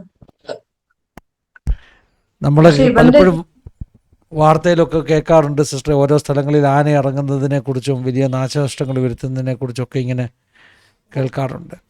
വനത്തിനോടടുത്തുള്ളൊരു സ്ഥലം എന്നൊക്കെ പറയുമ്പോൾ ആ ജീവിതം വളരെ ദുഷ്കരമാണ്. ഞങ്ങളുടെ NH നിന്ന് NH റോട്ടിൽ നിന്ന് 1 കിലോമീറ്ററേ ഉള്ളൂ. പിന്നെ എന്താണെന്ന് വെച്ച് കഴിഞ്ഞാൽ അവിടെ എല്ലാവർക്കും സ്ഥലങ്ങളാ, റബ്ബർ തോട്ടവും ഒക്കെയാണ് മുഴുവനും. പ്ലാവും മാവും എല്ലാം ഉണ്ട്, സംഭവങ്ങൾ വാഴ എല്ലാം ഉണ്ട്. അതാണ്. പിന്നെ എന്താന്ന് വെച്ച് കഴിഞ്ഞാല് നമുക്ക് ഇതിനെക്കുറിച്ച് ഒരു പേടിയോ കാര്യങ്ങളോ ഒന്നും ഇതുവരെ ഉണ്ടായിട്ടില്ല. അതാണ് സംഭവം. അവനായാലും ഞങ്ങൾക്ക് ആർക്കും ആയാലും ഞങ്ങൾ രാത്രി 11 മണിക്കും 12 മണിക്കും ഒക്കെ ആ റോഡിൽ കൂടെ നടന്നു പോയ സമയങ്ങളുണ്ട്. ഇപ്പോഴല്ലേ വണ്ടിയൊക്കെ ആയത്. പണ്ടൊക്കെ നടന്നു പോയതാ. ഒരു 10-48 വർഷങ്ങൾക്ക് മുമ്പ് ഇവരിവിടെ വന്ന് താമസിക്കുന്നതാ. ഇതുവരെ ഇങ്ങനെ ഒരു സംഭവം ഉണ്ടായിട്ടില്ല. വനം എന്തോ ദൂരമാണ്? ഇല്ല, വനം ഞങ്ങളുടെ തൊട്ട് പുറകില, വീണ്ടും തൊട്ട് പുറകില വനം അല്ലേ? വനം. ഒരു മലയാ, വലിയ മല. ഞങ്ങൾ ആ മലയെ കയറി പുല്ലൊക്കെ എരിയാൻ പോകുന്നതൊക്കെയാ. പുല്ലൊക്കെ എരിഞ്ഞ് വരുന്നതൊക്കെ ആയിരുന്നു. പിന്നെ ഇവന്റെ ഇതിനാണ് TV-യിൽ അന്ന് സംഭവിച്ച അന്ന് മുതൽ ഫ്യൂണറൽ വരെ ലൈവായിട്ട് കൊടുത്തിരുന്നു. ഞാനൊന്നും കണ്ടില്ല, എല്ലാരും പറയുന്നുണ്ട്. ഞാനിതുവരെ നോക്കിയില്ല. എല്ലാ ചാനലിലും ഉണ്ടായിരുന്നു. മോൻ്റെ ആത്മീയ ജീവിതം, പ്രത്യേകിച്ചും അവൻ്റെ ആ ഒരു ലാസ്റ്റ് ദിവസങ്ങളിലുള്ള ഒരു തയ്യാറെടുപ്പ്, അവൻ സംസാരിച്ച കാര്യങ്ങൾ. അതൊക്കെ പറയാൻ വിട്ടുപോയി. അവൻ വെളുപ്പിന് 3 മണിക്ക് എഴുന്നേൽക്കും. ഇംഗ്ലീഷ് ബൈബിളും മലയാളം ബൈബിളും എടുത്ത് വെച്ചാൽ വായിക്കുന്നത്. BA ലിറ്ററേച്ചർ ആയതുകൊണ്ട് ഇംഗ്ലീഷും മലയാളം ബൈബിളും എടുത്ത് വായിക്കും. 1 മണിക്കൂർ നേരം കൈ ഉയർത്തിപ്പിടിച്ച് അവന് അഭിഷേകം പ്രാപിച്ചതിന് ശേഷം ആത്മാവിൽ നിന്ന പ്രാർത്ഥന. അവൻ ഭയങ്കര, നമുക്ക് പറയാൻ പറ്റും, അതുപോലെ ഭയങ്കര ദൈവമായിട്ട് ഭയങ്കര അടുത്തു. അവനൊരു ശരിക്കും പറഞ്ഞാൽ പണ്ടത്തെ ഒരാളെ അല്ലായിരുന്നു. അവൻ കോളേജിൽ നിന്നും പഠിക്കുമ്പോൾ അങ്ങനെ ദൈവത്തെ ഒന്നും അധികം അങ്ങനെ ദൈവത്തെ അറിഞ്ഞില്ലെന്നല്ല, ദൈവമായിട്ട് ഇത്ര അടുപ്പോ അങ്ങനെയൊന്നും ഉണ്ടായിരുന്നില്ല. ഈ പ്രാവശ്യത്തെ ക്യാമ്പിനെല്ലാം പോയി അവൻ പ്രസംഗത്തിന് ഫസ്റ്റ് എല്ലാം വാങ്ങിച്ച് ഒക്കെ വന്നത്. അങ്ങനെ മോൻ ഒരു പ്രത്യേക ദൈവമായിട്ടൊരു ബന്ധവും അടുപ്പവും ഉണ്ടാകാനുള്ള കാരണം എന്തോ? അങ്ങനെ എന്തെങ്കിലും അനുഭവം ജീവിതത്തിൽ ഉണ്ടായിരുന്നോ? അവൻ ആ ആക്സിഡന്റ് ഉണ്ടായത്. മോൻ ആ ആക്സിഡന്റ് ഉണ്ടായതിനു ശേഷമാണ് അവൻ ദൈവമായിട്ട് അടുക്കാൻ തുടങ്ങിയത്. ശരി, ദൈവത്തിന് സ്തോത്രം. നമുക്ക് പല കാര്യങ്ങളും നമുക്കറിയത്തില്ല സിസ്റ്റർ. ദൈവത്തിൻ്റെ സർവജ്ഞാനത്തിന് മാത്രമുള്ള കാര്യങ്ങളുണ്ട്. അവൻ്റെ ജീവിതം, ദൈവം തന്ന ആയുസ് അവൻ തികച്ചു, അവൻ്റെ വേല തികച്ചു, കർത്താവിൻ്റെ അടുക്കിലേക്ക് അവൻ പോയി. നമ്മൾ ദൈവമക്കൾക്കുള്ള ഏറ്റവും വലിയ പ്രത്യാശ എന്ന് പറയുന്നത് നമ്മുടെ ജീവിതത്തിൽ നിന്ന് മാറിപ്പോയവർ, അവരെ നമ്മൾ പിന്നെയും കാണുന്നുള്ളതാണ്. ആ ഒരു പ്രത്യാശ. ഇപ്പം സോഫിയാൻറ്റി പറഞ്ഞ സിസ്റ്ററെ, അതൊക്കെയാണ് അവൻ എന്നോട് പറഞ്ഞത്. അമ്മേ നമുക്ക് കാണാം. പക്ഷെ നമ്മൾ അവിടെ ചെന്ന് ആരും മനസ്സിലാക്കില്ല. നമ്മൾ കർത്താവിന്റെ മുഖം കാണാൻ അവിടെ പോകുന്നു. ഇതൊക്കെ അവൻ പറഞ്ഞുകൊണ്ട് വരുന്നത് എന്നോട് റോട്ടിലൂടെ. അതെ, സോഫിയ ആൻറ്റിയുടെ 2 കുഞ്ഞുങ്ങളും മരിച്ചു പോയതാ. ആൻറ്റി നമ്മുടെ ചാനലിൽ വന്ന ആദ്യ കാലങ്ങളിൽ സാക്ഷ്യം പറഞ്ഞിട്ടുണ്ട്. അതുപോലെ എത്ര മാതാക്കളാണ്, എത്ര സഹോദരിമാർക്കാണ് അവരുടെ ഭർത്താക്കന്മാർ, ഭാര്യമാർ ഒക്കെ നഷ്ടപ്പെട്ട ജീവിതാനുഭവങ്ങൾ നമ്മൾ കേട്ടിട്ടുണ്ട്. നമ്മൾ മനസ്സിലാക്കുന്നത് അവരെയൊക്കെ ദൈവം ബലപ്പെടുത്തിയത് രണ്ട് കാര്യങ്ങളാണ്. ഒന്ന്, അവരുടെ വേർപെട്ടു പോയവരെ ദൈവം അവർക്ക് സ്വപ്നങ്ങളിലൂടെ ദർശനങ്ങളിലൊക്കെ കാണിച്ചു കൊടുത്ത് അവർ വളരെ സന്തോഷത്തോടു കൂടിയായിരിക്കുന്നു, വലിയ തേജസ്സോടു കൂടിയായിരിക്കുന്നു. സിസ്റ്ററും അങ്ങനെ കണ്ടു. പിന്നെ അതിനുശേഷം എൻ്റെ ദുഃഖം മാറിപ്പോയി. അതെ, ഒത്തിരി അമ്മമാർ പറഞ്ഞിട്ടുണ്ട് കേട്ടോ, എൻ്റെ കുഞ്ഞിനെ ഞാൻ കണ്ടു, വളരെ സന്തോഷത്തോട് അത് കണ്ടു കഴിഞ്ഞപ്പോൾ ആശ്വാസം വന്നു. അതുപോലെ തന്നെ രണ്ടാമത്, അവരോടെല്ലാം കർത്താവ് പറഞ്ഞ വാഗ്ദത്തമാണ്, ഞാൻ നിൻ്റെ കൂടെയുണ്ട്, ഞാൻ നിന്നെ കൈവിടത്തില്ലെന്നുള്ള വാഗ്ദത്തം. നമ്മുടെ ജീവിതത്തിൽ വലിയ പ്രതിസന്ധിയ, മാനുഷികമായിട്ട് ചിന്തിച്ചാൽ എന്തുകൊണ്ട്, എങ്ങനെ എന്നൊക്കെയുള്ള ചോദ്യങ്ങളുണ്ടാകും. പക്ഷേ മറ്റുള്ളവർ പറഞ്ഞ് അവൻ ഇത്രയും വലിയ ദൈവബദലായിട്ട് ഇങ്ങനെ ആന കുത്തി മരിക്കേണ്ട വന്നല്ലോ എന്നൊക്കെ നമ്മളോട് പലരും പറഞ്ഞിട്ടുണ്ട്. പക്ഷെ അവൻ ഈ ഭൂമിയിൽ നിന്ന് പോകണം എന്നുള്ളത്, ദൈവത്തിന്റെ അടുത്ത് എത്തണം എന്നുള്ളത് ദൈവത്തിന്റെ ഒരു ഇതായിരുന്നു. അതൊരു മുഖാന്തരം എന്ന് ഞാൻ വിശ്വസിക്കുന്നുള്ളൂ. അതെ, നമ്മൾ ദൈവസന്നിധിയിൽ ചെല്ലുമ്പോഴേ ഇതിൻ്റെ എല്ലാം ഉത്തരം, മറുപടി നമുക്ക് കിട്ടും. എന്തുകൊണ്ട്, എങ്ങനെ എന്നുള്ളതിനൊക്കെയുള്ള മറുപടി കിട്ടും. ദൈവത്തിൻ്റെ സർവ്വജ്ഞാനത്തിൽ മാത്രമുള്ള കാര്യമാണ്. ഞാൻ ദൈവത്തെ സ്തുതിക്കുന്നു. സിസ്റ്ററെ കർത്താവ് ബലപ്പെടുത്തിയതിനെ ഓർത്ത് ഈ ഒരു ജീവിതാനുഭവം പങ്കുവെക്കത്തക്കോണം, പ്രത്യേകിച്ച് മോനെക്കുറിച്ച്, അവൻ്റെ ആത്മീയ ജീവിതത്തെക്കുറിച്ച്. അവൻ വിശ്വസ്തയോട് ജീവിച്ചതുകൊണ്ട് നമുക്കൊരു ഉറപ്പുണ്ട്, അവൻ നിത്യതയിൽ അവനെ കാണും എന്നുള്ള ഒരു വലിയ ഉറപ്പ് നമുക്കുണ്ട്. പല ചെറുപ്പക്കാരെ കുറിച്ചും അങ്ങനെ ഉറപ്പില്ലല്ലേ, അവരെ വേർപെട്ടു പറഞ്ഞു വരിക, അമ്മ ഞാൻ സ്വർഗ ദൂതന്മാരെ കാണുക എന്നാ പറയുന്നത്. സിസ്റ്ററും മോനും തമ്മിലൊരു ഭയങ്കര ബന്ധമായിരുന്നു അല്ലയോ? ആളുകൾ ടോം ആൻഡ് ജെറി എന്ന് വിളിക്കുന്നൊക്കെയാ പറഞ്ഞത്. അതുപോലെയായിരുന്നു. അതെ, പഠിക്കാനൊക്കെ ഭയങ്കര മിടുക്കനായിരുന്നു. നല്ല മാർക്കോട് കൂടി എല്ലാം SSLC +2 ഡിഗ്രി ഒക്കെ പാസ്സായി. ദൈവത്തിൻ്റെ സ്തോത്രം. നല്ല ഓർമ്മകൾ ആ മകൻ നൽകിയല്ലോ.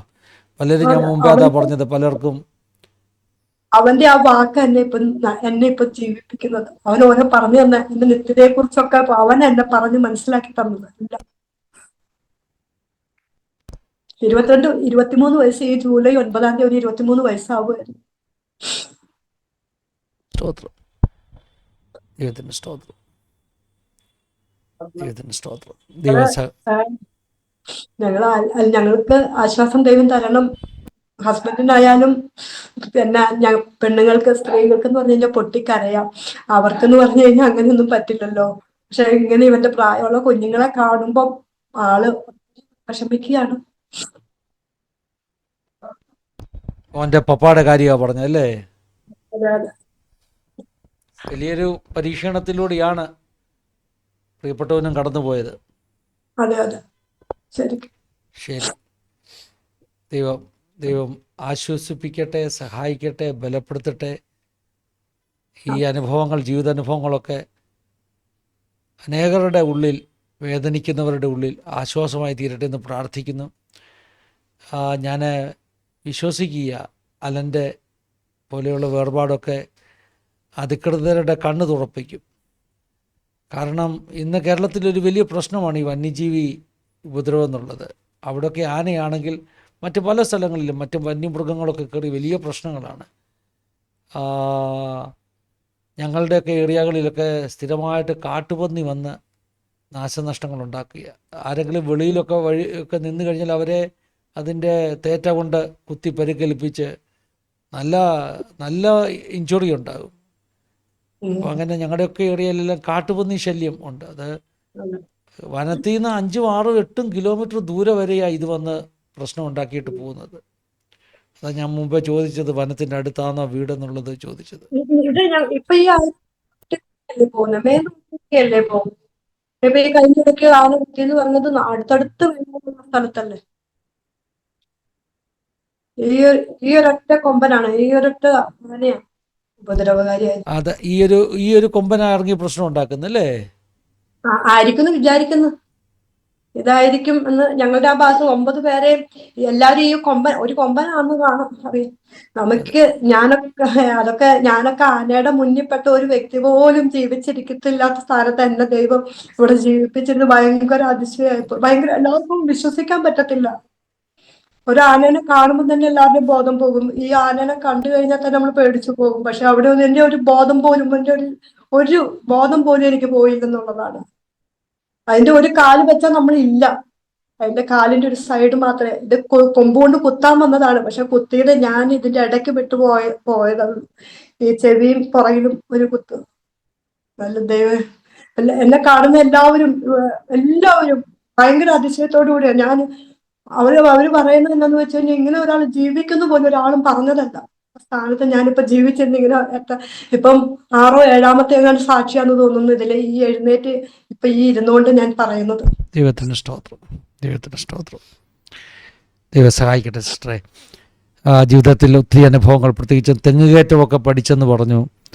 സാധാരണ സഹോദരിമാർ ആ മേഖലയിലൊന്നും അധികം വന്നിട്ടില്ലല്ലേ? ഞങ്ങളുടെ പാലക്കാട് ഡിസ്ട്രിക്റ്റിൽ ഏറ്റവും അധികം തെങ്ങ് കയറിയ വ്യക്തി ഞാനാണ്.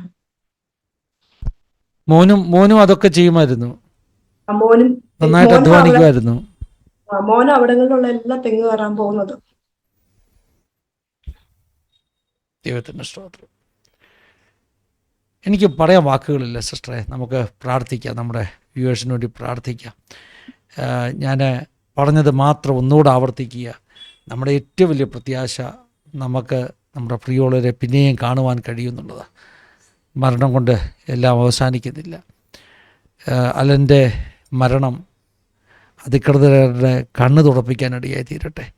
കാരണം ഈ വന്യജീവി ആക്രമണത്തിലൊക്കെ എത്രയോ പേരാ ജീവൻ നഷ്ടപ്പെടുന്നത്. ഒരാളങ്ങനെ മരിക്കുകയൊക്കെ ചെയ്ത് കഴിയുമ്പോൾ കുറേ പ്രതിഷേധവും കുറേ സമരങ്ങളും കുറേ ബഹളങ്ങളും ഒക്കെ ഉണ്ടാകും. പത്രത്തിലാണെങ്കിലും ടി വിയിലാണെങ്കിലും രാഷ്ട്രീയക്കാരാണെങ്കിലും അന്നേരം ഒന്ന് ഉണ്ട്, പിന്നെ അത്രയേ ഉള്ളൂ. പിന്നെ ഒരു കാര്യം കൂടി പറയാനുണ്ട്. ഞങ്ങളുടെ ഈ കുഞ്ഞിന്റെ ഈ സംഭവം നടന്നതിന് ശേഷം ഞങ്ങളുടെ അവിടെ ഭാഗങ്ങളിലുള്ള എല്ലാ വ്യക്തികളും അവിടെ നിന്ന് മാറി എല്ലാവരും ഇപ്പൊ വാടകയ്ക്കാണ് താമസിക്കുന്നത്. ഞങ്ങളുടെ പള്ളിയും വീട് തൊട്ട് മുറ്റത്തായിരുന്നു. ഞങ്ങൾക്ക് ഇപ്പൊ പള്ളി പോലും ഇല്ലാത്ത അവസ്ഥയാണ്. അതായത് ഇനി അവിടെ പോയി ആരാധിക്കാനൊക്കെ എല്ലാവർക്കും ബുദ്ധിമുട്ട്.